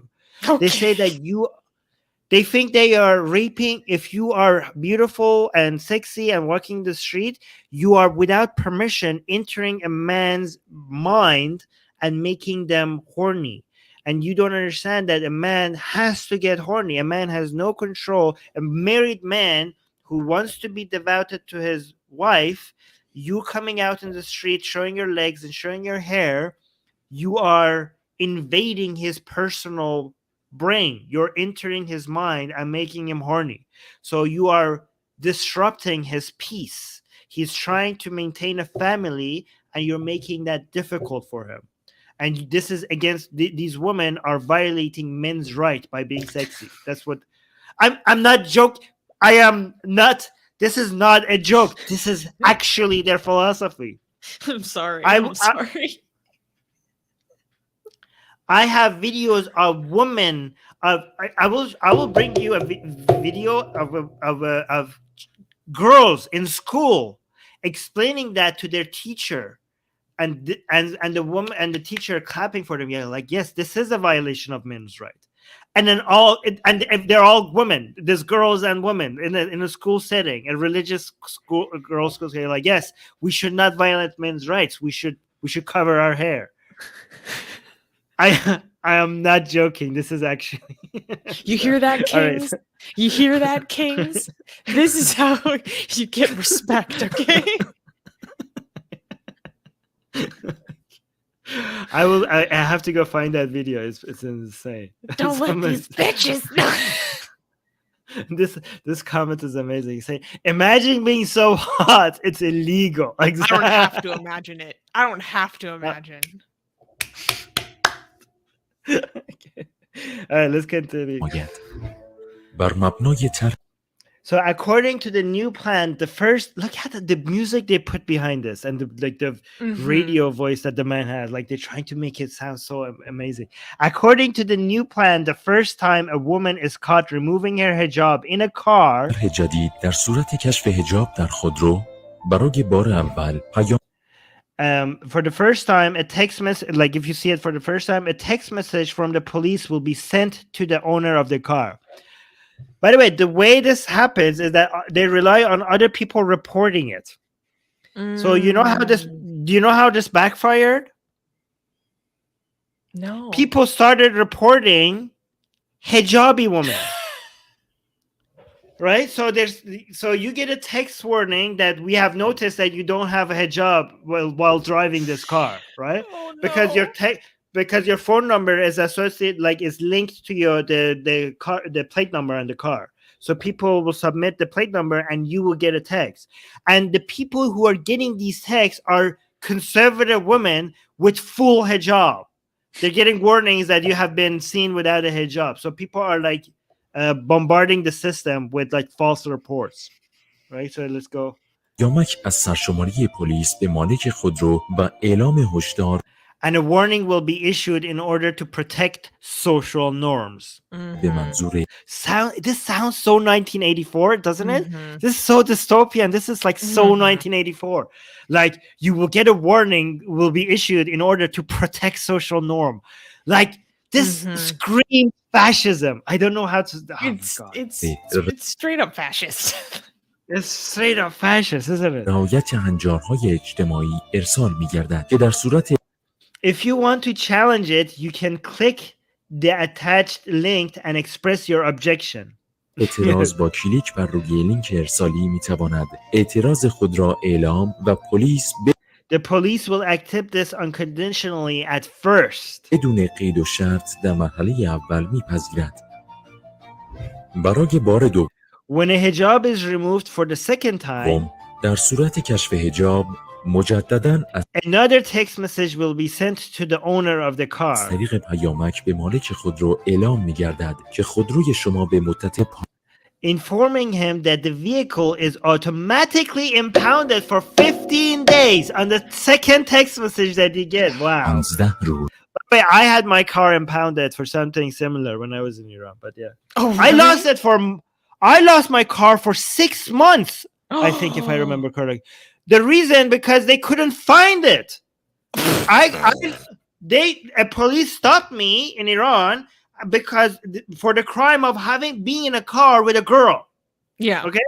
They took my car for sexual harassment. Okay. because there was a girl in my car and they lost my car. They said the only way you could get your car is to go find it yourself. I had to go from parking lot to parking lot and go from the top down all everywhere to find my car. Oh my god. Yeah, anyways, they couldn't find my own car. Tesla's saying that this happened to him too.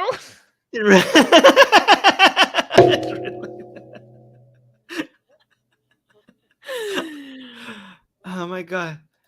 Oh my god. Anyways, let's continue. به صورت سیستمی توقیف می‌گردد. بدین معنی که در طول During this period of time, no administrative services will be provided for the car. What? مدت توقیف نمی‌تواند از خدمات اداری خودرو و نقل و انتقال آن And it may not be driven. استفاده کند. در صورتی که در If during these 15 days no similar offense is committed, طول 15 روز تخلف مشابه مرتکب نگردد، خودرو از توقیف the car will be released from impound automatically. به صورت سیستمی خارج خواهد شد. Yeah. برای بار سوم If this happens for the third time, a text message will be sent to the owner از طریق پیامک به مالک خودرو اطلاع داده می شود informing him, I think you mean her, informing her that the vehicle is impounded. Why is it saying him? که Well, خودروی it's not شما like you have توقیف gendered کردید. pronouns in Farsi anyways.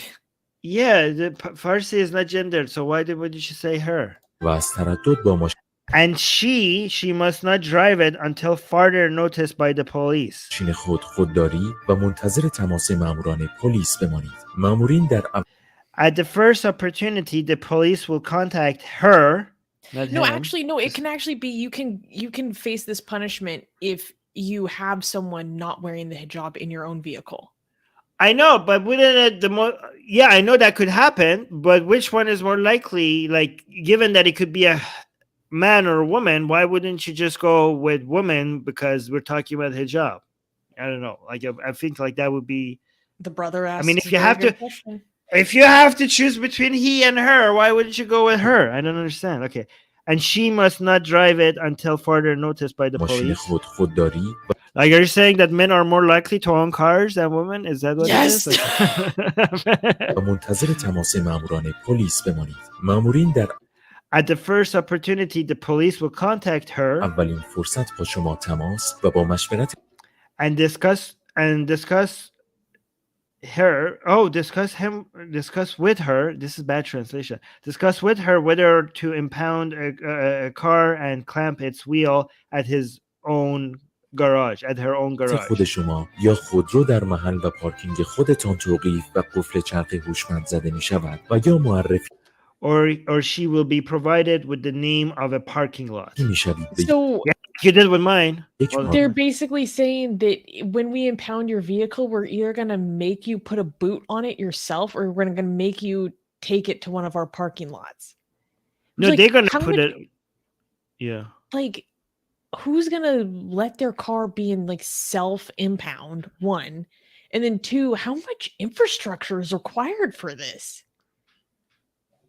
This is what we're using our public resources on right now. If I was an Iranian, I'd be losing my mind. Well, they are losing their minds, and also they don't have enough resources for this. They don't. I know. They are. Yeah, they don't. This is not going to work. This is not going to work. پارکینگ و قبض So where he can park the car and hand the receipt over to the آن را police. تحویل پلیس می دهید. بدیهی است. Needless to say that after a week, when all the legal steps are بعد completed, از یک هفته پس از طی مراحل قانونی خودرو ترخیص می the vehicle will be released. گردد. شهروند قانونمند، جامعه امن و آرام. Oh my That God! voiceover And it at the says- end creeps me out. Yeah, and then at the end it says a law-abiding citizen, a safe and peaceful society. Oh my Ugh. God. This is so oh my God. God damn, this is so fascistic. Like شهروند قانونمند قانونمند، جامعه امن و آرام. جامعه امن و آرمان. Shut up, shut the fuck up, shut up.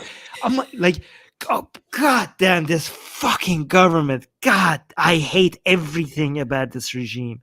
I hate this regime so much. Oh my god, I will make my life mission to make this regime die. God damn it. I am filled with disgust and hate right now for this regime. God Guys, I damn think it, I broke Armin today. Yeah, this is such they're fucking fascists. They're fucking fascists. Oh my god. This is guys, this is what fascism looks like, just in case you were wondering. And also Tesla is saying that his car got impounded and lost twice. Poor thing. And also Gasian American gave us a super chat, $5. Thank you very much. And saying, can men please cover up their beards and stubble? It's very hard to concentrate. Right. Okay. So if protecting modesty is a men's rights issue, we're gonna need some of you fellas to start, covering that aura. Okay. You're looking too good out here. Because what about our gay brothers? Okay. Is it not a men's issue to care about all men? All of our brothers, and you whores are out here looking fine as hell first thing in the morning. Got that morning voice and the stubble, and you're just gonna expect it to be okay for our gay brothers out here? Nah. You want to talk about men's rights? Who's really behind all men's rights? Okay. Thank you, Gasian brother, for raising this issue. Thank you for your service. Okay, so we have a few other comments. Imran is saying it's scary to see how technology is being used for control in places like China. How long before they start training a no hijab detection AI? Well, they already did.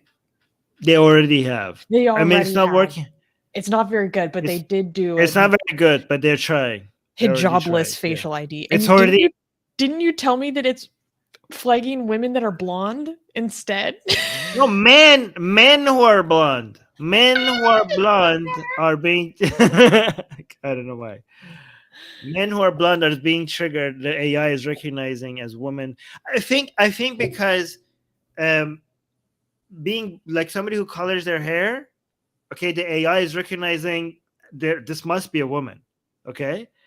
So I think that the AI is detecting that mostly women color their hair. So if you see a man coloring their hair, so like, okay, this is a woman and no hijab, no scarf. So it's like associating that with so it's flagging blonde men as no hijab woman without hijab. Right. So there's a lot of funny misfiring going on with the AI for now. That's wild. Yeah. Safe and peaceful, sickening. Exactly. This is the words that in the fascists use as an excuse to come and meddle in people's personal lives. Yeah, exactly. Yeah, that was invade your privacy. That was hella cringe. Exactly. Yeah. Armin, you're scheduled to be on Atheist Experience for the 5th, correct? I think so. I think it's the 5th, isn't it? I actually didn't hear about this. Oh, you didn't?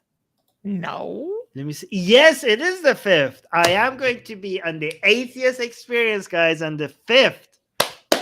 We should announce this on the next news. That's amazing. Yeah.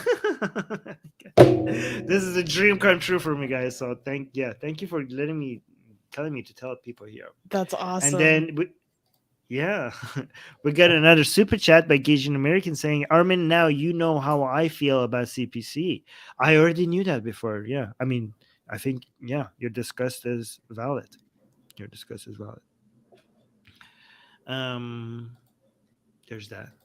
Guys, tune into the Atheist Experience. I will be on that show. I will be co-hosting. I will be a guest. I don't know which. I would be a guest. So, I just got so excited. Yeah. That's going to be... That's going to be entertaining. All right. So I need another. Guys, I stay hydrated. That's why I need multiple breaks. So I'm going to need it again for this one. I stay hydrated. it's healthy to stay hydrated. Okay, I'm not sorry for it. All right, so I'm gonna say, can we clap? We can clap for this, and then I go down. Yeah. Oh, this is wild. This is wild. Okay. Next news. Wait. Oh, excuse me. Next news. Clergy sexual abuse. French Catholic Church's new digital ID strategy. Now, this is an interesting one.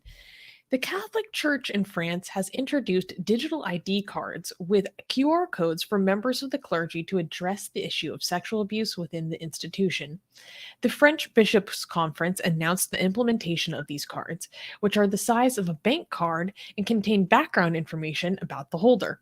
By scanning the QR code, anyone can access information about the clergy member, including their status for performing sermons or hearing confessions. Green indicates no restrictions, orange indicates some limitations, and red signifies the revocation of clerical status. The move comes in response to a 2021 report by the Independent Commission on Sexual Abuse in the Catholic Church and criticism from victims who highlighted the problem of, I don't know how to pronounce this correctly, Jehovah's suspended priests who continue to perform religious duties. Previously, clergy members used paper documents called the célébrette to certify their profession, but the French Catholic Church opted for digital IDs due to concerns about forgery and difficulty in updating the old system. While some victims groups are skeptical of the effectiveness of the ID cards, the Church sees it as one of several measures to combat sexual abuse, alongside training priests and supporting victims. So, yeah, go ahead, Armin. You have a question? Yes. Is this so that, like, you get a red if you had sexually abused people? Red, it's see, they made this tricky. Green is like, you have permissions to do a sermon. No. I just want to say, why you get red for? Like, for example, sexual abuse? That is one thing that you would get red for. Red in general means that you're clerical. You've been defrocked, basically.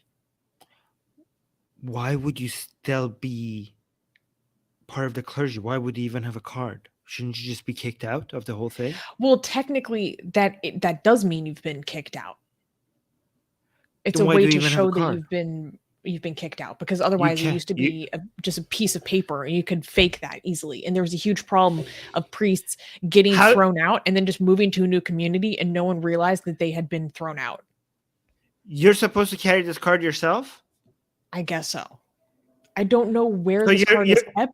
Do you just keep the cards on the priest and you can just go up behind the priest and like scan their little QR code hanging off their belt? Like, or in what scenario would you ask the priest to produce their ID card so that you can scan it? I don't see this as effective at all. Yeah, I mean, if you're a clergy that is trying to do something that you're not supposed to, why would you provide a card that tells people that you're not? I don't understand this. You wouldn't make that available to people. Why wouldn't you just just kick the guy out? How about this? How about just kick the guy out of the entire system and warn people that, hey, stay away from this guy? How about that? This is kind of their attempt at doing that. But they're not. That doesn't make any attempt because he's carrying the card. How is that going to work? Oh my God, Darko saying, put a chip in them.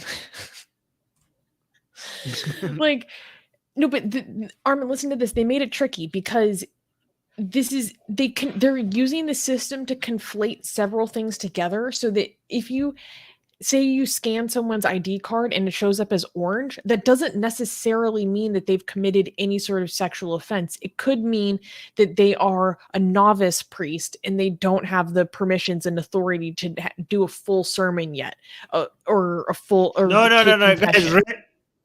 Red means they did sexual. Like, that's what we're gonna think it is. Okay, from now on. Okay, but it's like yellow and red and green. All of no, I'm just kidding. But go on. Doesn't it seem like such a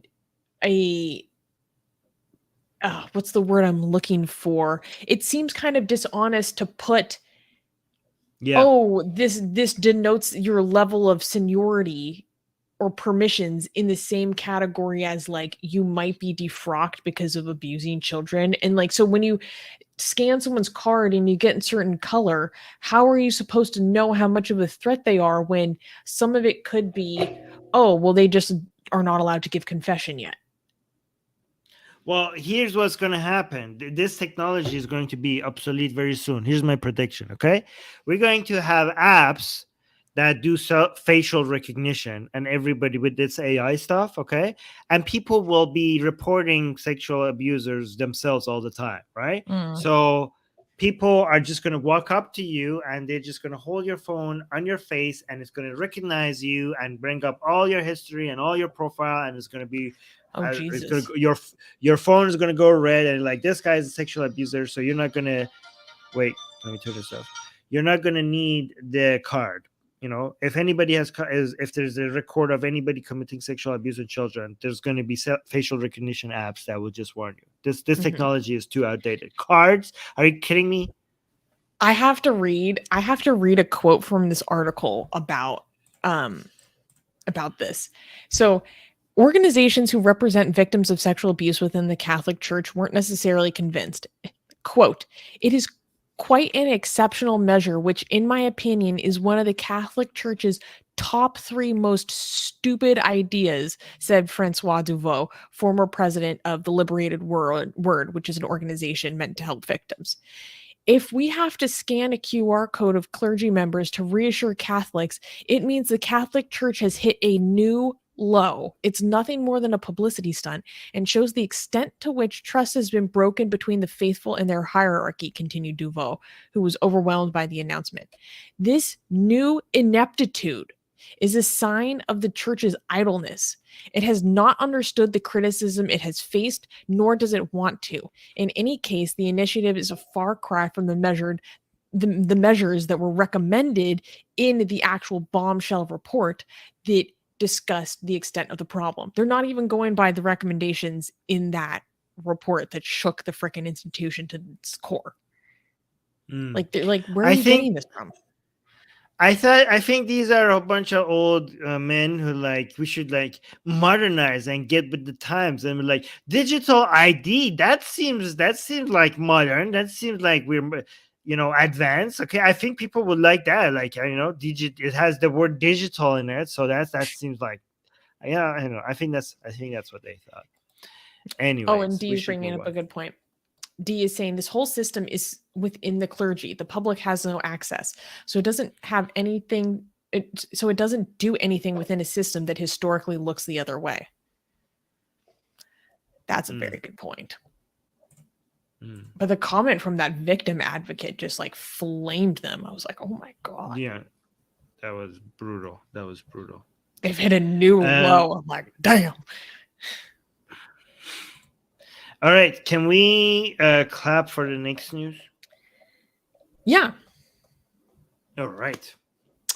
Let's go through the next two fast because I have a show in Persia coming up. Yeah. Next news. How important is religion to urban Indians? New survey offers answers. According to a recent survey by Ipsos, 8 out of 10 urban Indians believe in God and embrace different faiths.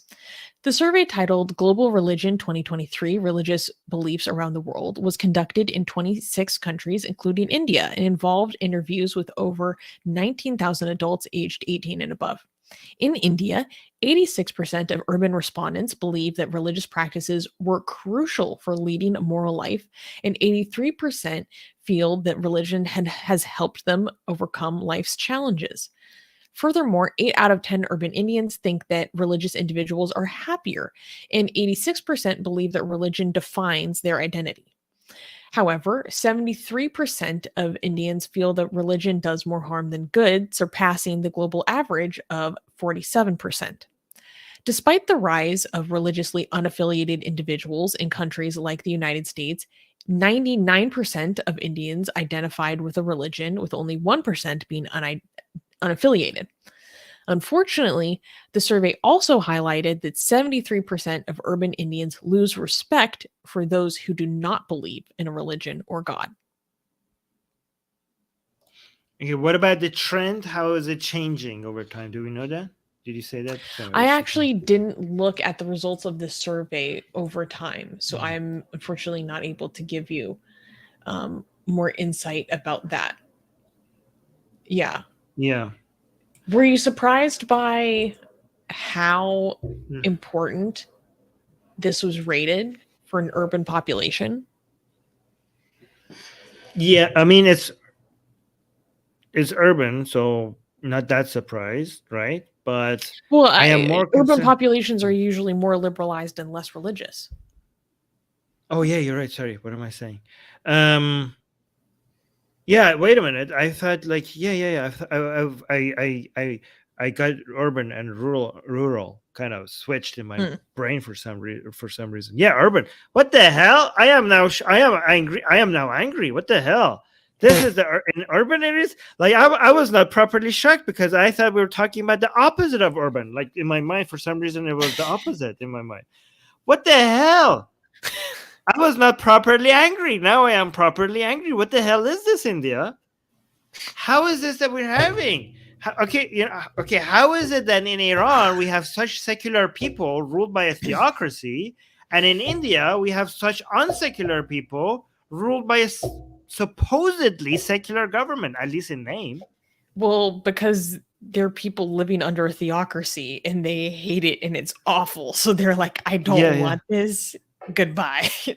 That's actually, Armin, that actually answers your question. Yeah. Let's look at some people from India and in the comments see what people are saying. Yeah, D is agreeing that the numbers were higher than I expected. This was also higher than I expected as well. This means that India got lucky with this constitution and its laws, like because the people wanted, like it doesn't reflect what the people want. Like the founding fathers of India were ahead of the average people. You know, Wishwa is puking from India is puking about the state of his or her country. I'm sorry, guys.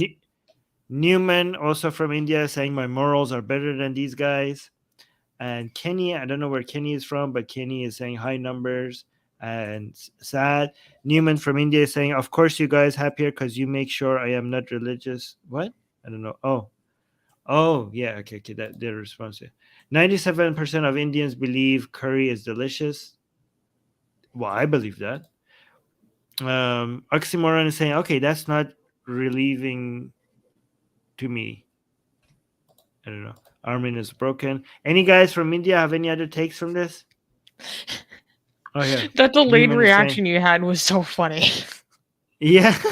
Like I was hearing something different. I was like, yeah, I guess it's normal for like rural areas. I'm like, wait, Armin, no. Newman is saying, Armin, I live in India. Imagine how pissed I am. Yeah. I can't. But I think what's the most interesting finding of this for me was that 73% of urban Indians said that they lose respect for people who don't believe in religion or God. And they are the only demographic who reported a majority who agree with the sentiment. And that's compared to only 14% of Americans hold that opinion and 10% of Japanese who say that they lose respect for they lose respect for non-religious people. So it's like so much higher. You know what? Let's look at the silver lining. Okay, that means that we here at Atheist Republic, we have a lot to do. Okay, again, we have been blocked in India on Twitter. We have been blocked in India on Facebook. We used to have a huge reach in India. Okay, huge reach. Atheist Republic is responsible for making the word atheist trend for the first time in India. True. So that's why they had to block us in India, because we were too dangerous. We're the first time atheism has been brought up in the Supreme Court of the entire country in India. Atheist Republic had made that happen. That's why we're blocked in India. Is that true? Yeah. Well, I mean, at least a file against atheists, some case against atheists, right? So because we have secularism but not atheism, right? Mm-hmm. Yeah. So okay, let me be more clear. Our case was brought all the way to the Supreme Court of India. So at least we know that for sure, right? Yeah. To the High Court of New Delhi. Okay. Mm-hmm. So we have made history in India. And now they're trying to block us from India. So if this YouTube channel grows, this YouTube channel will be our avenue back into India. So make that happen, guys. Recommend this YouTube channel to as many people in India, okay? Because we're not gonna. India might want to kick us out of there, but we're not gonna stay out. We're not gonna stay out. Yeah, we're gonna come. We're gonna find our way back in somehow. So we have. You can see, guys. You can see India needs us. You can see that India, based on these numbers, we are needed in India. So introduce us to your fellow friends. By the way, I do recognize that there are already many atheist activists in India. Okay, I'm kind of joking, right? But we could work with them, right? Because we were partnering.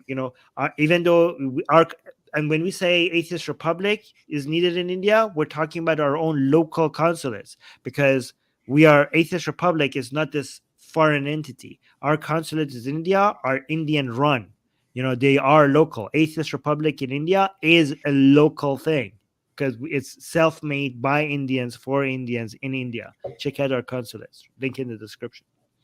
All right. So before we go to the next news, we got GJ giving us another 11 euros super chat saying mid-1990s, Psych University taught me that religious people live more regular lives with less substance abuse, longer lasting relationships, less kids with parents breaking up, and people live longer. Well, yeah, I mean, it's easier to live longer more normal lives when you are demonizing the people that are not with you. That's usually how it works, right? So a lot of it's these not just come because from this pro-social benefits of a community.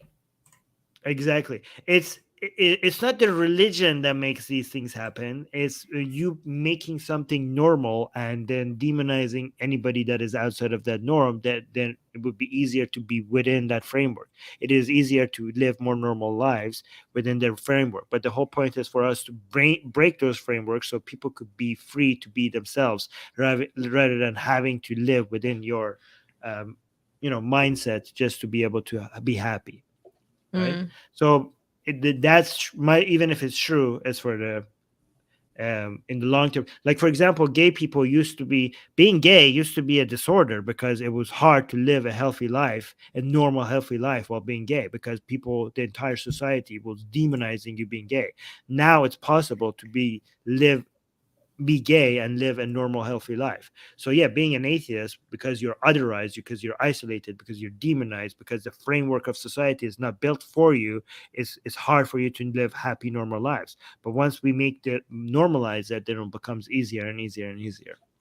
I think a better way to put it when it comes to the gay thing is that back in the day when they were studying some of the behavioral issues that LGBT people displayed or dealt with, they misattributed the origin of those behavioral issues to the actual sexual orientation itself instead of a natural result of societal rejection. Yeah. So it was also the origin was misidentified. Exactly. GJ, I know you're not defending it. I was just explaining it. I know you're not defending it. Yeah. Anyways, let's go to our last news. Our last news is fun. Okay, guys. So wait. Last news, reading letters from our haters. Guys, I thought it'd be fun if maybe we just read a little bit of hate mail together. I could do a dramatic reading. So if you don't know, we have a P.O. box where you can mail us. And sometimes I receive our mail. And I always receive our mail, but sometimes I receive some special kind of mail. And I love it when we receive, I like to call it, you're going to hell mail. So I thought maybe it'd be interesting to read together something I've received recently. This was sent to the Atheist Republic's mailing address. Yes. Okay. Link, actually, the address is in the description if you guys want to send us anything. But here's one: heaven or hell, which one will you choose? And what does it say? Are you going to heaven or hell? The Bible teaches that many seemingly good people are going to hell because all have sinned. Okay, you might be wondering, Yes, there's hope. God sent his only begotten son. Oh God, I can't even continue. Okay. Let's look at this one. Insured to death. This one confused me because it starts to go into look at this, Armin. This is very confusing. It starts to go into different types of insurance, and then like the cost of insurance, including alien abduction insurance, terrorism insurance. Yeah. And then it's like, you might spend a fortune insuring yourself against all these losses, but what about the loss you're going to face at death? The soul, loss of your soul is mentioning your soul. Yeah. I mean, Yeah. Yeah. Quote, for what shall it profit a man if he shall gain the whole world and lose his own soul?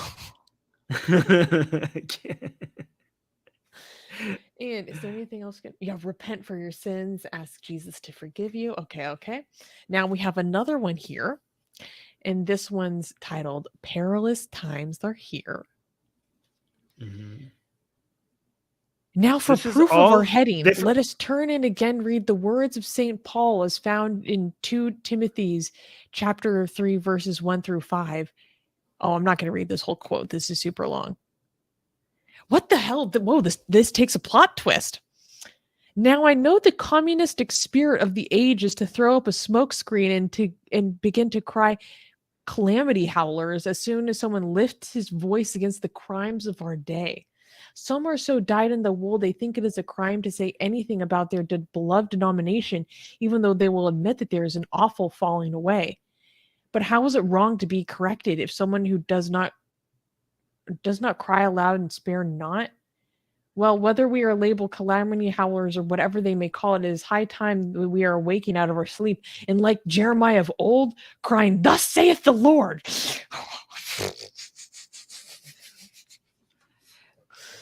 These are different people sending this? No, all of these came in one envelope. Oh, okay.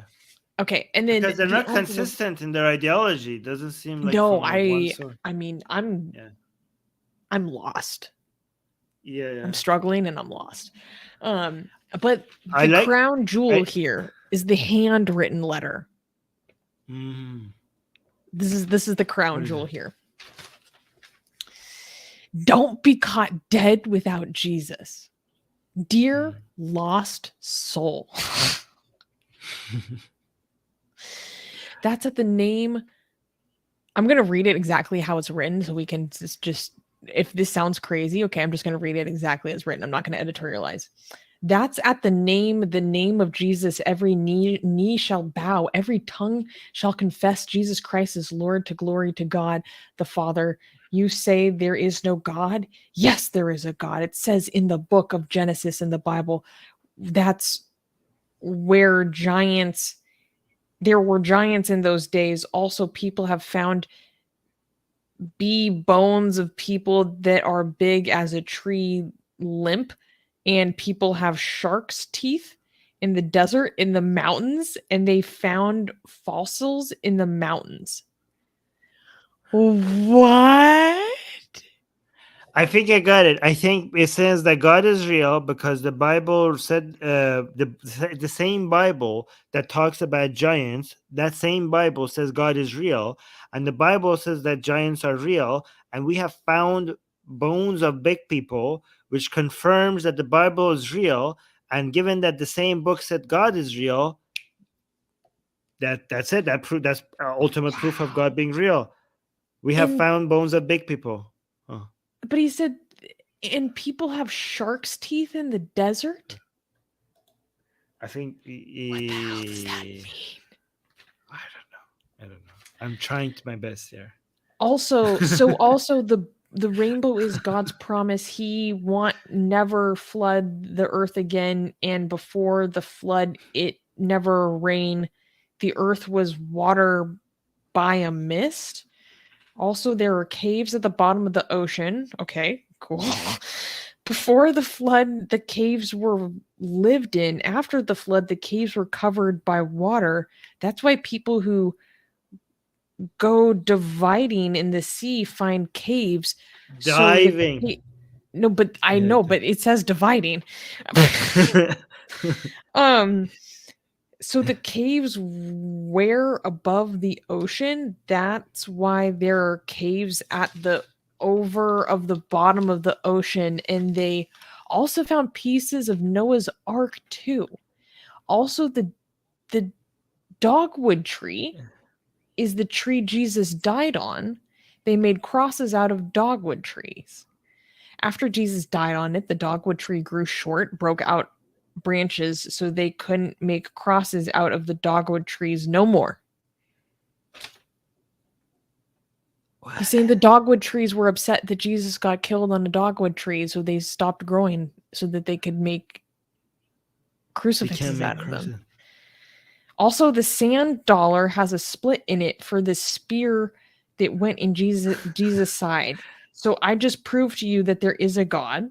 Oh my God. Armin, we've been looking for a claim. We've been looking for evidence the whole time, and we just found it. So the idea that there are caves, the fact that there are caves in the ocean shows that there's a flood, because obviously caves can only be above water, right? So this giant flood.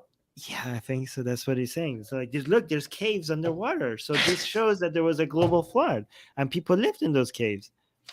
So and the dogwood tree is small, which shows that and dogwood tree is small now, so you can make crosses out of it. And we know that they made the Jesus crowd out of dogwood tree. And you can see that the only explanation is that it made itself small in response. So these are all proof that God is real. Okay? Yeah. Okay. So explain to me there is no God. He has heard this before. Oh, really? Because this is new to me. Okay. Because you can't. God has blessed my life in so many ways. The church I go to treat me life family. Okay. They pay for my food when we go out to eat. They give me money, help me out. They also pray for me, encourage me. Well, that's all very nice. They also call me, check up on me. They give me a pizza party when it's my birthday. Well, that sounds very nice. That's nice. They give me money for Christmas to go. That's not nice. That's not nice. And so the rapture is very near. Judgment Day is coming soon. Get ready. Whoa, that took a twist. We went from pizza parties to Judgment Day is here. Yeah, because all of that proved that pizza party and all of that and the trees, Susanna. That means we have to shut down Atheist Republic. Guys, this is our last show, okay? Obviously, God is real. This has been proven. I've never seen a more solid proof. So today we announced, Susanna, this is the last show of Atheist Republic. Yeah, where's your book? You can throw away your book now. Why there is no God? Like, we know why now. No. We know that there is. Sorry. We finally found that evidence, that claim that was going to... Yeah. It's been fun, guys. I'm sorry. No. Okay. I don't know. It's so interesting to me. Like, it's so, from a psychological level, like, it's just so clear. It's like God has blessed me in my life, and then it spends like several sentences talking about just like people being in their life and being nice to him. Like, I'm happy for that person that they have that, right? But like, you have people that pay for your food when you go out and they help you and encourage you. Like, that's awesome. I'm happy for you.